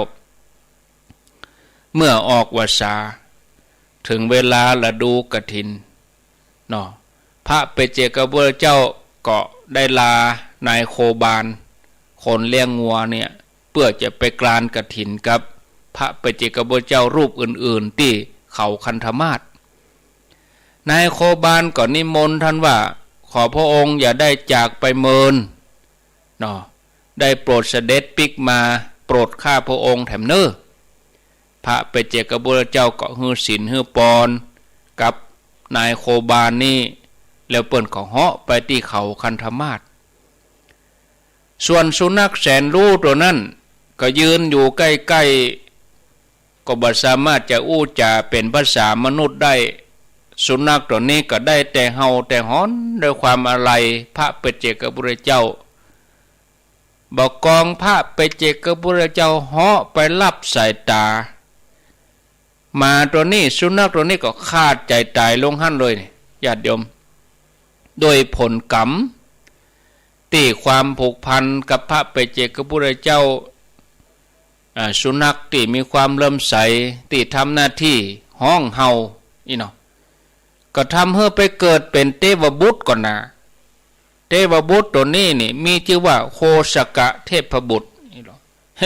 หมู่ที่เป็นโคศกทั้งหลายนี่นะเป็นโคศกเนี่ยได้เป็นโคศกเทวบุตรก่อนเนอะโคสกะเทพบุตรผู้มีเสียงไพเราะปุ่นไปอยู่บนสวรรค์จันทร์ดาวดึงส์เพียงแต่ว่าได้ยินเสียงกระซิบเบาๆนะเนาะเพียงอู้เบาๆเสียงก็ดังไกลไปถึง16 กิโลก่อนว่าสุบทราบไปได้นะโคสกะนี่คงอย่างเดียวเนี่ยเนาะประเด็นนี้เขาไปได้ทั่วโลกนะเสียงเขานี่นะไปทางอินเทอร์เน็ตนี่เคียงเสียงนี่ก็ดังในงานต่ออันแต่ถ้าเขามาจัดรายการประชาสัมพันธ์ออกทางสื่อออนไลน์นี่มันไปทั่วโลกเลยเหรอมันเกิน1 โยชน์แล้วเหรอนี่เนาะกระซิบเบาๆไปได้ถึง1 โยชน์ถ้าด้วยเสียงธรรมดาเสียงนั้นก็ดังไปทั่วสวรรค์เป็นเสียงที่มีอานุภาพไพเราะสนอโสดเพราะอะไรยังเพราะจากที่แล้วเนี่ยเกิดเป็นสุนัขที่ได้เห่าได้ห้องป้องกันภัยป้องกันสัตว์ร้ายให้กับพระปัจเจกพุทธเจ้าได้ไปเห่าไปห้องนากุตินิมนต์ให้เปิ่นมาที่บ้านของนายโคบาลด้วยความเริ่มใสนั่นญาติโยมทั้งหลายจะนั่นความเลื่อมใสในพระแก้วเจ้าทั้ง3 ประการนี้เป็นที่มาแห่งมหากุศลนับว่าเป็นบุญของเฮาทุกคนเนาะเป็นบุญที่เฮาได้เกิดมาเป็นมนุษย์มีโอกาสได้สวดมนต์หรอขอโทษนะสัตว์นี่มันภาษาคนบ่ได้เนี่ยออกมาก็เป็นกรรมของมันนกก็เป็นกรรมนกหมาก็เป็นกรรมหมาแต่คนเฮานี่คนเฮานี่กะเฮามีโอกาสได้ไหว้พระสวดมนต์ได้เสริญเสริญคุณพระรัตนตรัยบุญตัวเนี้ยช่วยปิดประตูนรกเปิดประตูสวรรค์นะจะทำมือเฮาเป็นผู้ที่มีความสมบูรณ์ด้วยมนุษย์สมบัติทรัพย์สมบัตินิพพานสมบัติเนาะฉะนั้นเมื่อเฮาได้มีโอกาสดีที่สุดคือได้กายความเป็นมนุษย์เฮาก็ควรจะเห่งหีบทำความดีสร้างบุญสร้างบารมีเนาะทำกันไปเป็นประจำถึงวันเนี่ยเฮาได้เข้าถึงพระรัตนตรัยทำไปอย่างเนี้ยเฮาถึงจะได้ชื่อว่าเป็นผู้ที่มีความเริ่มใสในพระรัตนตรัยญาติโยมท่านทั้งหลายการดำเนินชีวิตอยู่ในโลกนี้เฮาหลีกเลี่ยงบ่ได้ที่เฮาจะต้องพบปะผู้คนที่เฮาจะต้องเข้าสังคมปฏิสันถานมีการทำงานร่วมกันฉะนั้นการทำงานอยู่ร่วมกันมันก็จำเป็นที่จะต้องมีความเข้าอกเข้าใจกันตราบใดที่ยังบ่เข้าอกเข้าใจกันบ่ไว้เนื้อเชื่อใจกันบ่วางใจกันจิตใจก็มันก็หวั่นไหวเอ็นเอียงเฮาก็บ่สามารถที่จะประสบความสำเร็จได้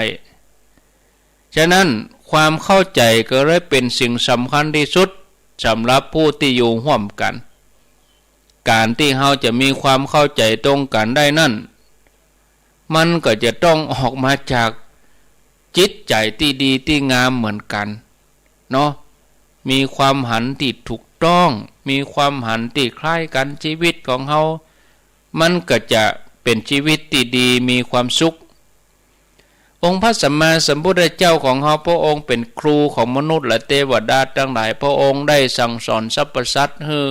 รู้จักจำแนกแยกแยะพฤติกรรมของมนุษย์ที่เข้ามามีส่วนในชีวิตเราเนี่ยเพราะหากว่าภัยก็ดีที่มีฐานะเป็นหัวหน้างานหัวหน้าคนเป็นผู้นำคนเป็นหัวหน้าเป็นคนดีถ้าดีจริงดีแท้ก็ต้องดีแบบมีศีลมีธรรมมีความไว้วางใจได้เนาะแต่ว่าบริวารรอบข้างบางทีก็บ่เหมือนหัวหน้ามีศีลมีธรรมบริวารเป็นคนทุศีลมันก็จะมีกับความเดือดร้อนเนาะญาติโยมซึ่งการพอคนออกนั่นน่ะมันบ่ใช่เรื่องที่จะทำกันง่ายๆนะบางคนนี่อยู่ด้วยกันมาเป็น10 ปีก็ยังไว้ใจกันไม่ได้บางคนอยู่กัน3-4 เดือนไว้ใจกันแล้วมันนี่อีกก็มีมันต้องอาศัยเวลานะอาศัยการสั่งสมพิจารณาให้รอบคอบถ้วนทีก่อนที่เราจะตัดสินใจเรื่องใดคนใดให้ถูกต้องถ้าเรามีความฉลาดในเรื่องของการพอคนการอยู่ร่วมกันกับหมู่คณะเราก็ควรจะพิจารณาดังที่พระองค์ทรงตรัสว่าบุคคลเป็นดังอสูรแล้วก็มีคนดังอสูรเป็นบริวารในความหมายนี้ก็หมายถึงว่าตัวเฮาบ่ค่อยจะดีแล้วก็มีพวกพ้องที่บ่มีคุณธรรมเป็นคนทุศีลบ่ฮู้จักบาปบุญคุณโทษนี่เนาะใจชีวิตสเปะสปะมีความรู้สึกนึกคิดเพียงแต่ว่าดำรงชีวิตไปวันๆบ่ได้ทำความดีอันหยังไว้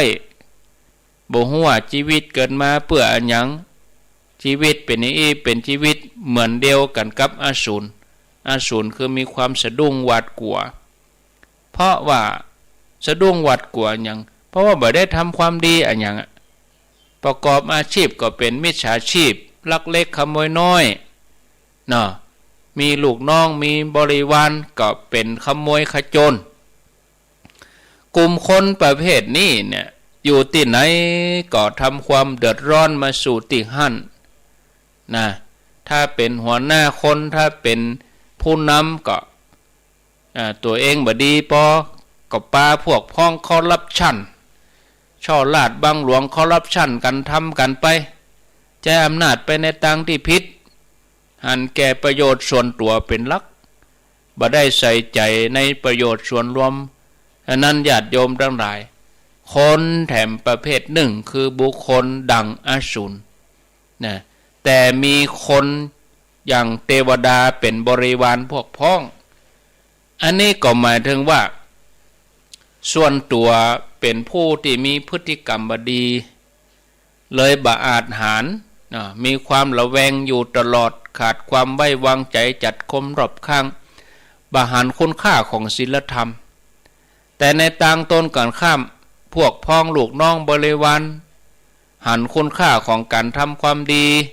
เป็นผู้ที่ประพฤติปฏิบัติธรรมมีใจผ่องใสสามารถแยกแยะออกได้ว่าสิ่งใดเป็นกุศลสิ่งใดเป็นอกุศลเนี่ยมีเทวตาธรรมคือธรรมของเทวดามีหิริความละอายต่อบาปอกุศลมีความคิดที่ดีเข้ามาในจิตในใจโอตตัปปะคือความเกรงกลัวต่อบาปกลัวต่อผลของบาปกลัวต่ออกุศลบ่กล้าที่จะทำบาปอกุศลคุณธรรมทั้งสองอย่างนี้ปนห้องว่าเทวตาธรรมมนุษย์ประเภทนี้พระองค์ทรงห้องแถมว่าบุคคลดังอสูรแต่มีคนอย่างกับเทวดาเป็นบริวารเนี่ยไผที่ได้ผู้น ก็จะต้องอดทนได้ผู้นำอย่างนี้เพราะว่าทำความดีแล้วแต่ผู้ใหญ่บ่หันความดีบางครั้งบางทีก็ถูกกันแกล้งก็เป็นหน้าที่ของทุกคนที่จะต้องทำหน้าที่จักจวนกันไปโดยที่เริ่มต้นจากเฮาก่อนมีธรรมะเป็นอาภรณ์เหมือนทะเลเป็นที่รวมของแม่น้ำทุกสายจิตใจอันดีอันงามเฮาก็มันประพฤติปฏิบัติทำไปเมื่อเขาหันก็จะได้เกิดกำลังใจในการปฏิบัติตาม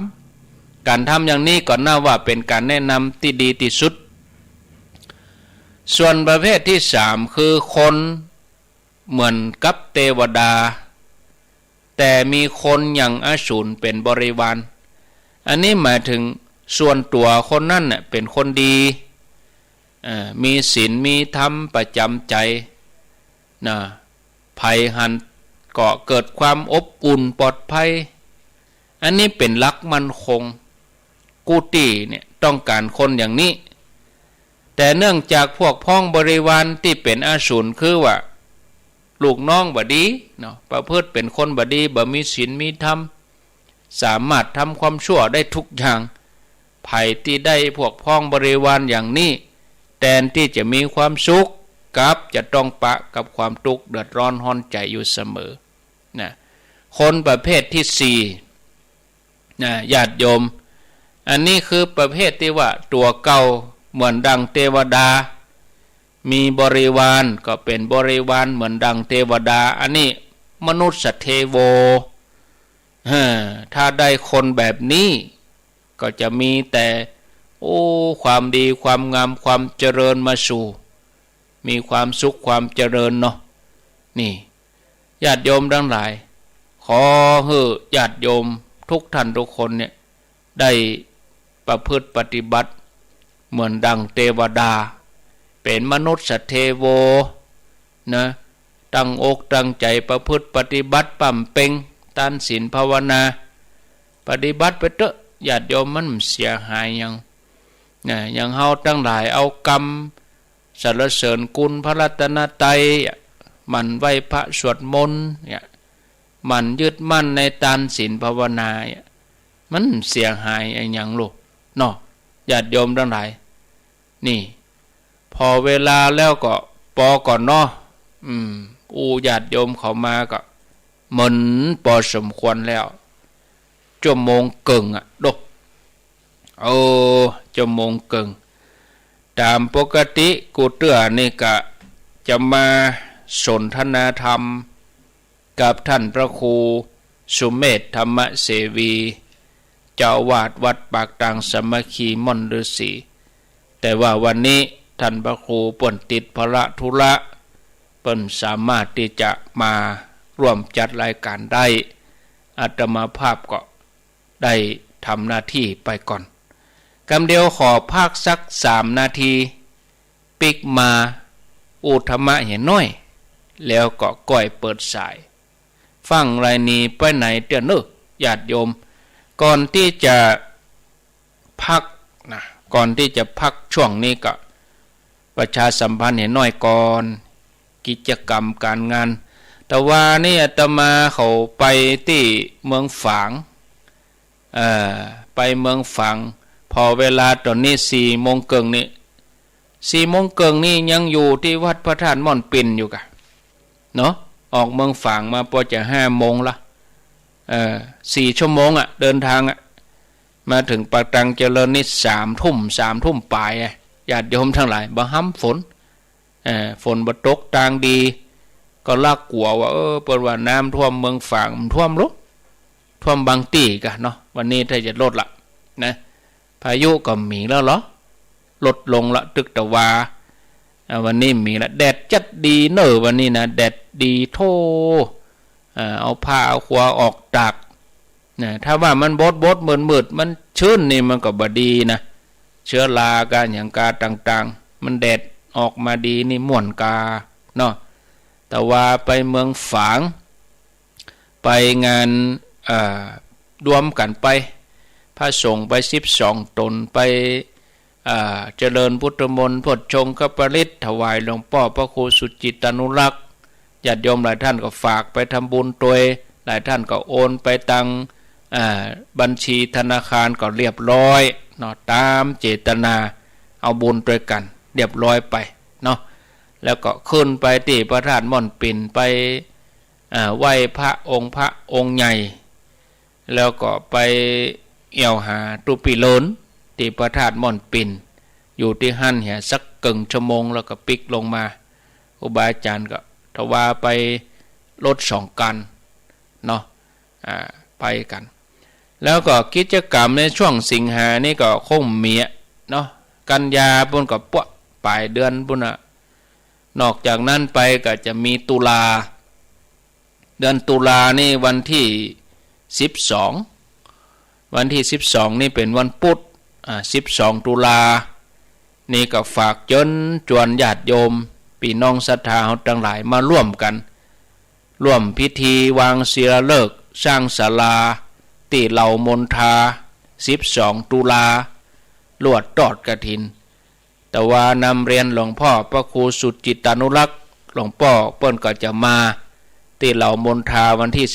12หลวงพ่อพร้อมกับพี่น้องศรัทธาเมืองฝางหลวงพ่อเป็นต้นเฮ้อหลวงพ่อร่วมบุญมา 10,000 บาทปักต้นไว้ศรัทธาก็หอมกันมาเนอะพ่อหลวงสีมานี่จะมาได้อยู่ก้าพ่อหลวงสีมาพี่น้องศรัทธาแม่อาชัยประการจะร่วมทำได้มาก็เอาไปฝากที่หลวงพ่อก่อนก็ได้ตั้งนี้ไปเอาที่อาตมาคิดว่าเปิ้นจะห้องขวัญหลวงพ่อตะวาว่าไปห้ามใจปุ่นเปิ้นจะไปห้องขวัญวันที่29ปุ่นเดือน12ออก3 ค่ำปุ่นก่อนวันจันทร์ที่29ที่วัดพระบาทอุดมพระเดชพระคุณพระเทพรัตนนายกเจ้าคณะจังหวัดละปูนวัดพระธาตุนริพุนชัยจะไปห้องขวัญให้หลวงพ่อวันจันทร์ที่29ที่วัดพระบาทอุดมนำบ่อสาวาปุเนาะวันที่29ปุ๊ก่อนญาติโยมจะไปร่วมกันได้เนอะวันที่29ปุ๊นะแล้วก็เดือนตุลาปุ๊กับวันที่12ก็หลวงพ่อหายแล้วเดือนห้องขวัญแล้วเดือนกันยานี่ก็เตียวได้สบายแล้วเนาะวันที่12เนอะมาร่วมกันตอดกฐินแล้วก็วางศิลาฤกษ์สร้างศาลาที่เหล่ามนทา12 ตุลาเวลาบ่ายโมงมากินข้าวมากินข้าวไงเพ่ก็ได้พิธีเปิ้นเริ่มบ่ายโมงแถมงานนึ่งกับวันที่13 ตุลาจาก12ตีโดยรอนี่13ก็ปุ่นสันต่อทุ่งเศรษฐีอันนั้นเปิ้นวางเสียละเลิกไปตั้งแต่วันที่8 พฤษภาคมประเด็นนี้ก็แล้วละศาลาจะแล้ววันที่13 ตุลาเปิ้นจะตานศาลาลวดตอดกฐินที่ทุ่งเศรษฐีสันต่อตำบลบ้านโป่งอำเภอเวียงป่าเป้าจังหวัดเชียงรายในวันที่13 ตุลาเนอะฝากเชิญชวนพี่น้องศรัทธาญาติโยมเวลาเดียวกันตอนบ่าย14 ตุลาอันนี้ก็เชิญชวนร่วมกันวางศิลาฤกษ์สร้างเจดีย์ที่วัดสันกวานตำบลแม่กะอำเภอสันปะตองจังหวัดเชียงใหม่14 ตุลาเวลาบ่ายเหมือนกัน13 นาฬิกาเป็นต้นไปก็ฝากเชิญชวนศรัทธาญาติโยมเอา3 งานนี้ก่อนนะประกาศไว้เพื่อญาติโยมเขาจะได้วางแผนการเดินทางใกล้ที่ไหนก็ไปที่นั่นนะอนุโมทนาบุญด้วยกันพักก็บอกเขาว่าพักอยู่พักก่อนเนาะพักก็พักพักก่อนแล้วก็มาปะกันแถมกรรมปะแถมกรรมก็เกียมกดโทรมาเลยเนอะกดโทรศัพท์มาเลยพักก่อนสักกรรมก่อนเจริญพร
ศรัทธาญาติโยม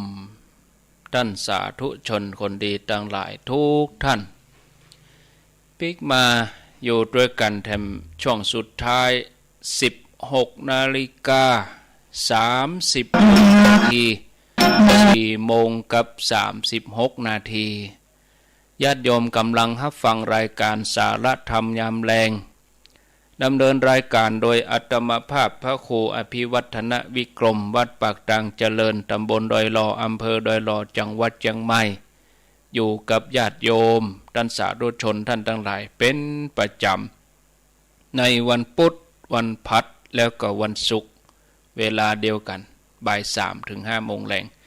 วันพุธนี้ตามปกติแล้วก็จะเป็นการสนทนาธรรมร่วมกับท่านพระครูสุเมธธรรมเสวีเจ้าอาวาสวัดปากตังสามัคคีม่อนฤาษีแต่เนื่องจากว่าวันนี้ท่านพระครูติดศาสนกิจบ่สะดวกที่จะมาร่วมรายการได้อาตมาภาพก็ดำเนินรายการรูปเดียวตนเดียวส่วนวันพุธนี้วันพฤหัสบดีก็ยกเวลาให้กับท่านพระมหาสมชาติชาตปัญโยเนาะวันพุธก็จวบเหมาะวันพุธอาตมาจะไปสันต่อเวียงป่าเป้าไปดูช่างดูศาลาเปิ้นทำงานศาลาที่วัดสันต่อเวียงป่าเป้าทุ่งเศรษฐีก็ไปหลายที่อยู่วันพวกก็คงจะวันค่ำเหมือนกันเนาะญาติโยมแล้วก็วันที่26ปุ่นนี้ก็มีภารกิจ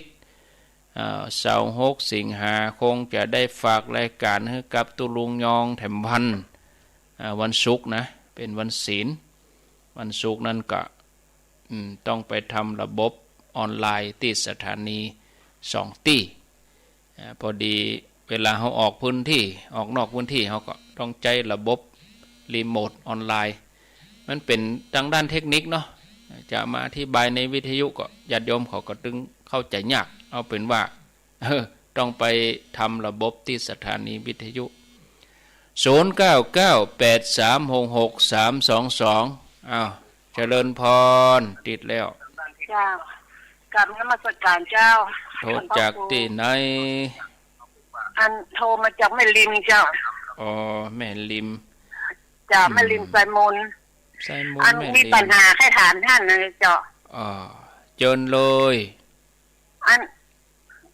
มีคนมาบอกว่าไปทำบุญเวลาเอาสตังค์ใส่ซองไปใส่บาตรพระเจ้านี่ไปใส่บาตรทุกเจ้านี่มันไม่ดีกับเวลาเปิ้นกุมบาตรอย่างวันแม่วันป่อยก็จะเดินมากุมบาตรเลยนี่เอาก็ของกินใส่ส่วนแรกมาแหลมกำก็ซองใส่ตลอดพระมีกี่องค์ก็ใส่แต่แล้วมันผิดกันนะเจ้ากันเดี๋ยวรอฟังในวิทยุเนอะเจ้ากับนมัสการเจ้าอันนี้ก็เป็นคำถามที่เป็นอมตะเนาะเอาสตางค์ใส่บาตรกลัวเป็นบาปเป็นกรรมวะเป็นคำถามอมตะคำถามนิรันดร์การตานขันเข้านอกวัดแถมเนี่ยคำถามเราเนี่ยมีสมัยตุลุงทองแล้วเหรอคำถามโมนี่จนตุลุงทองมรณภาพไปก็คำถามเรานี่ก็ยังคงอยู่กำเป็นยังก็ได้ตอบให้ฟังเจริญพรใบสาเจ้า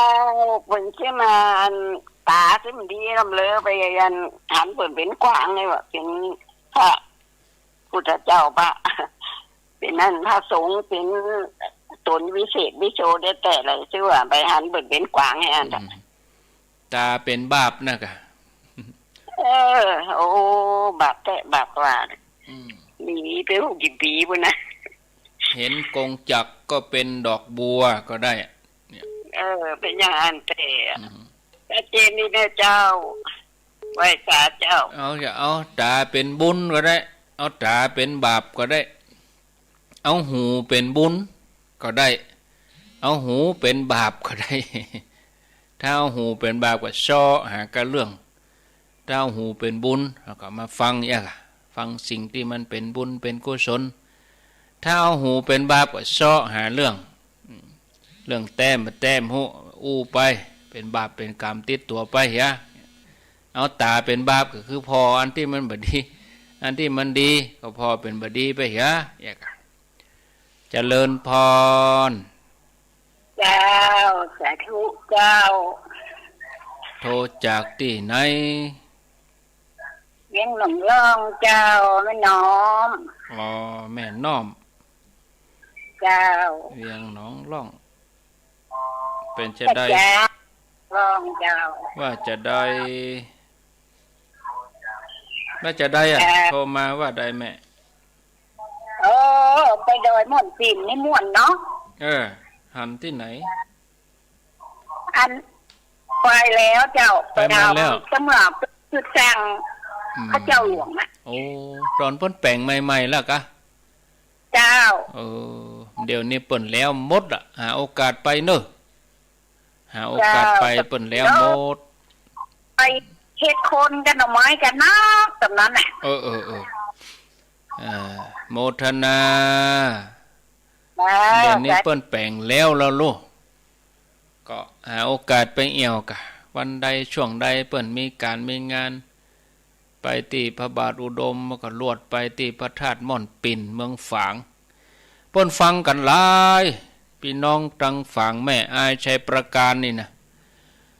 0998366322มีก็เข้ามาจะอู้จะจาก็ขอเจริญปอนกุเตื้อ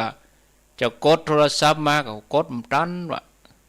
เวลาตันมีน้อยท่านพระครูอาจารย์บอกให้เปิดสายวันนี้อยู่ตนเดียวก็เปิดสายให้ศรัทธาทั้งหลายโทรมาสนทนาอู้จากันเอาบะหมี่จะปิดแล้วนะปิดแล้วจะตอบปัญหาก่อนนะได้นี่ปัญหาจะขำปัญหัวใจปิดโทรศัพท์ก่อนปิดสัญญาณโทรศัพท์ตอบปัญหาญาติโยมที่อยู่แม่ริมญาติโยมอยู่แม่ริมถามว่ามีคนว่าคนไหนมหุบางทีก็ว่ามีเขาว่าเขาก็ไม่ไหนบุหุเขาไม่ไหนเขาก็ไม่ไหนมหุนะก็เขาว่ามานะแล้วเขาไม่ไหนก็ไม่ไหนบุหุนะเขาเนี่ยนานฟังดีก็ได้ปัญญาฟังบ่ดีก็เป็นปัญหาอีกเฮาฟังบ่ดีมันก็เกิดปัญหากับเฮาปัญหาที่มันมีก็บ่ฮู้จะไปถามไผฟังรายการธรรมะก็ถามได้ถามรู้เจ้าได้ตอบเท่าที่ตอบได้เนอะตอบตามความเป็นจริงนะตอบตามความเป็นจริงที่ว่าเอาปัจจัยใส่บาตร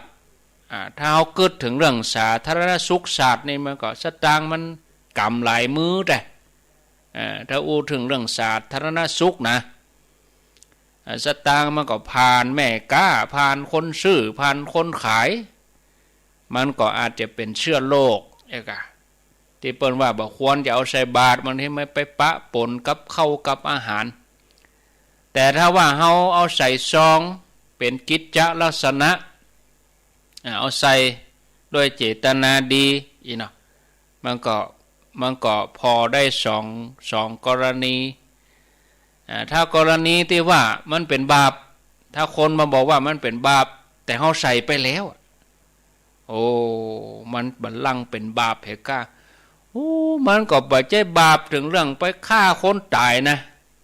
เอาสตางค์ใส่บาปใส่บาตรนี่นะมันโทษบ่ใช่บาปไปฆ่าคนตายโทษบ่รุนแรงอย่างเก่าถ้าเฮามันอยู่ที่เจตนาเฮากะถ้าโยมทั้งหลายเกิดแล้วมันบ่ม่วนใจมันก็เป็นความขุ่นใจของเฮาอยู่หั่นทีนี้ญาติโยมเปิ้นเรียกว่ามัชฌิมาปฏิปทาย่อนเกินไปก็ไม่ดีเข่งเกินไปก็บ่ได้มันจะปุดถ้าเฮาเข่งเกินก็มันก็เนี่ยอย่างบ่ได้ถ้าเอาวินัยไปจับนะหรือว่าวัดมีพระโมดถ้าวินัยไปจับมันก็มีอยู่บางข้อบางฮื้อพรากของเขียวลกหญ้าถอนหญ้าได้หญ้าเพี้ยวหญ้าบ่ได้ก็ผิดถ้าบ่ทำก็วัดก็อุกเนาะ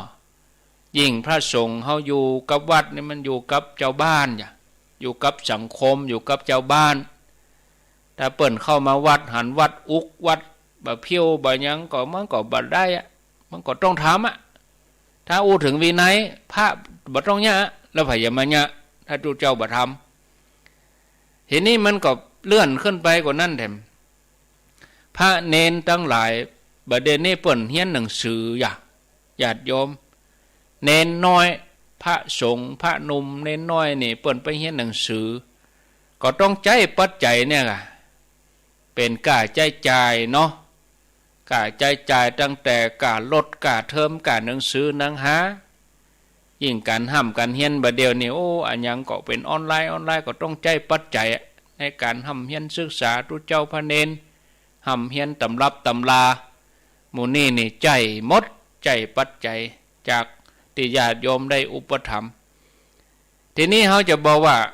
ก็ต้องไปฝากไว้กับวิยาวัจกรกะเนี่ยถึงเวลาก็ไปเบิกกับวิยาวัจกรบุญมีใบอย่างใบเบิกใบปวารณาถ้าจะทำอย่างนั้นก็มันก็ได้นะแต่ว่ามันบ่ได้เสมอไปทุกวัดนะพระเนนเปิ้นไปถึงวันอะแล้ววิยาวัจกรจะมานั่งจกใจถึงวันเนี่ยมันได้บางทีก็อยากจะให้ทำเป็นระบบอย่างนั้นเหมือนกันถึงเวลาจะใจตังก็ไปเบิกกับวิยาวัจกรถึงเวลาไปเบิกกับวิยาวัจกรมันได้แต่ว่ามันบ่ได้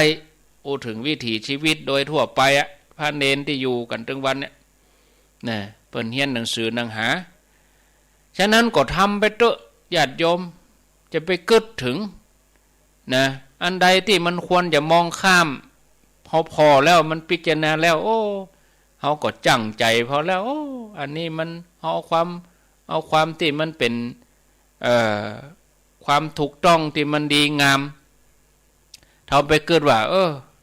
ทำแล้วเขามาตักมันเป็นบาปทั้งนี้เขาจะบ่ใส่ละ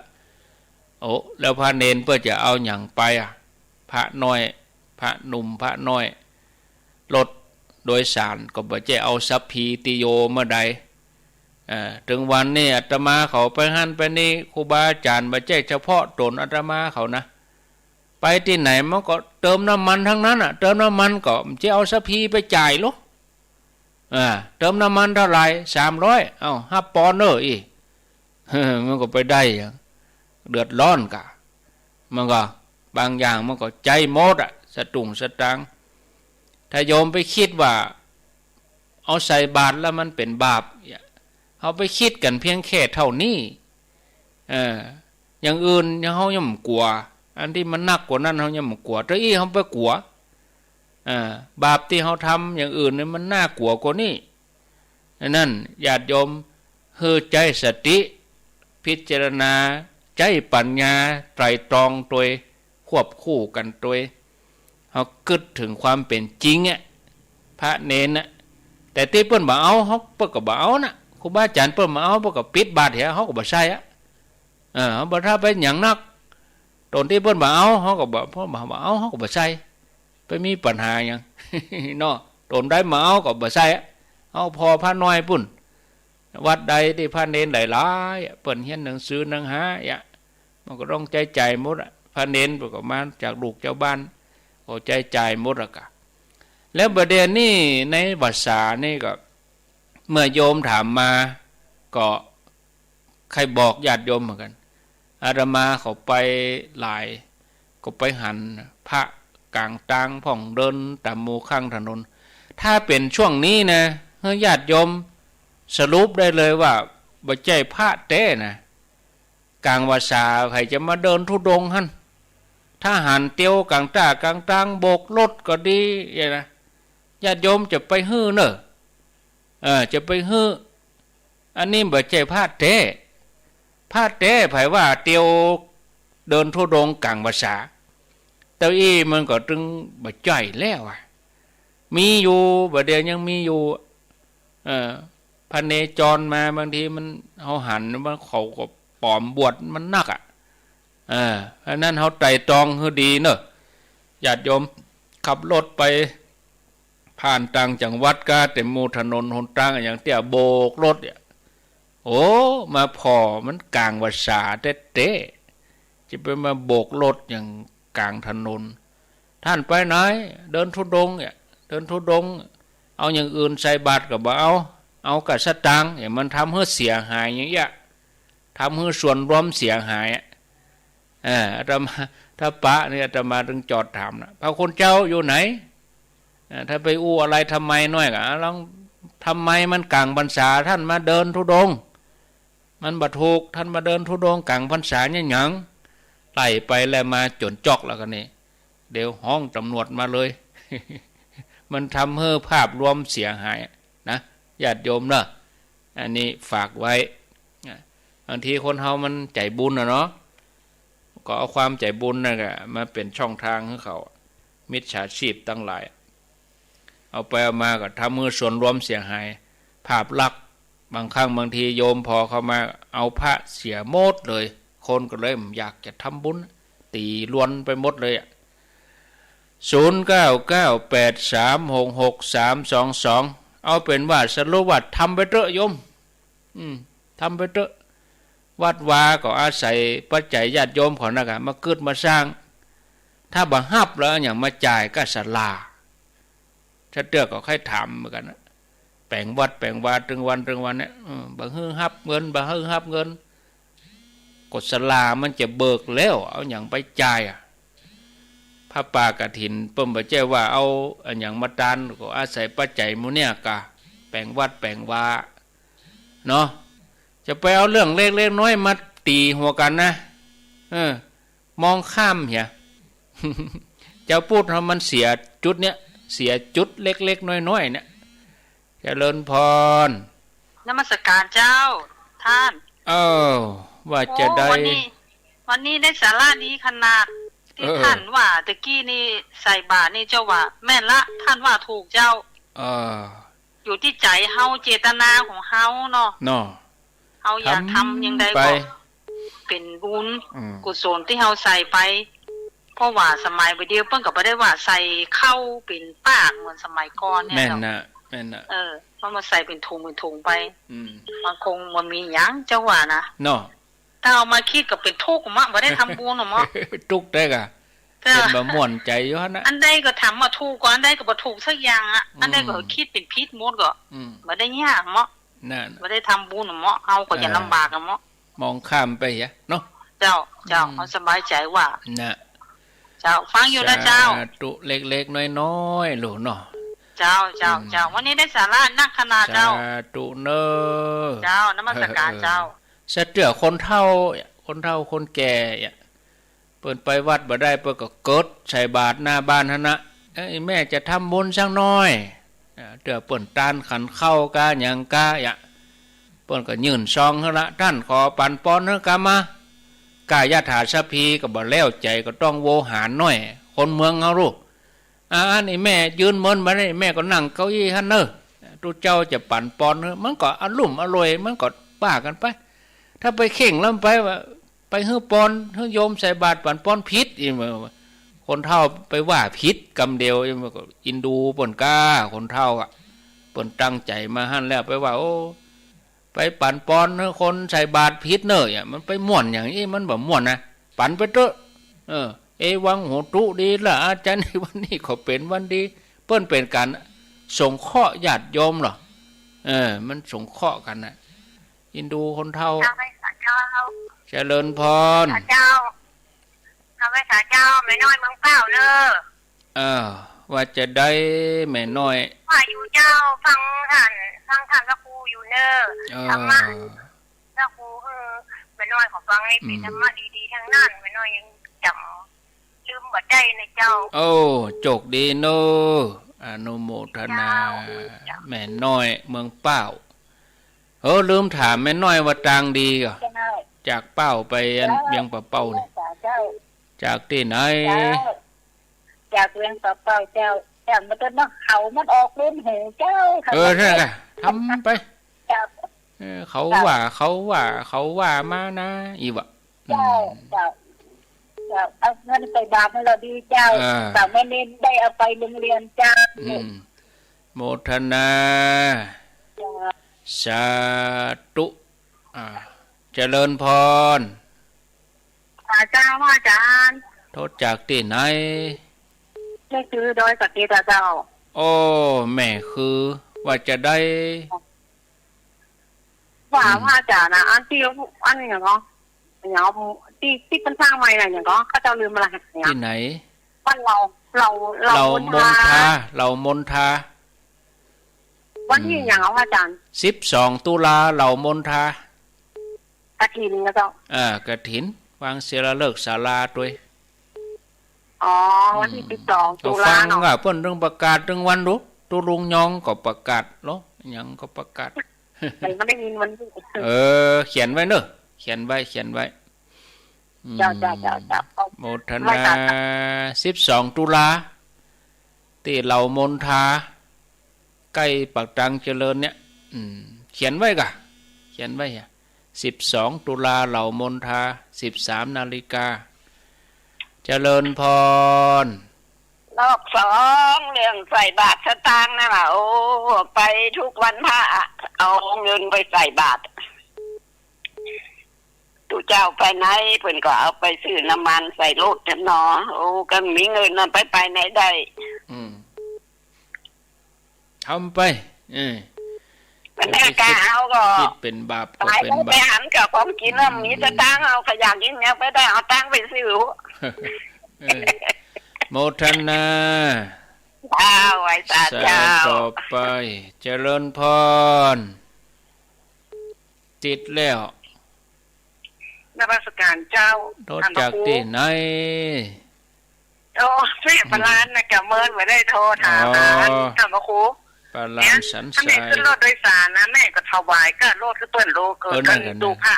เปิ้นไปโรงเรียนเนี่ยเนาะทำไปเตอะดีแล้วนะกะสมัยมาเดียวอ่ะมันใจโทรศัพท์อ่ะใจเงินอ่ะเนาะท่านเนาะยังท่านเขาออกเนี่ยก็ต้องใจเงินนะไม่ก็จ่ายกับอินเทอร์เน็ตก็ยังก็แม่นต้องมันต้องปรับตัวเข้าไปอ่ะบาเดียวแม่ก็เดี๋ยวว่าสมัยพุทธกาลเพิ่งมาใจเงินมาบัดใจอ่ะเนาะกับนมัสการพระเจ้าพอเวลาก็หมดไปแล้วลาไปก่อนเด้ออายุวันโนสุขังปลัง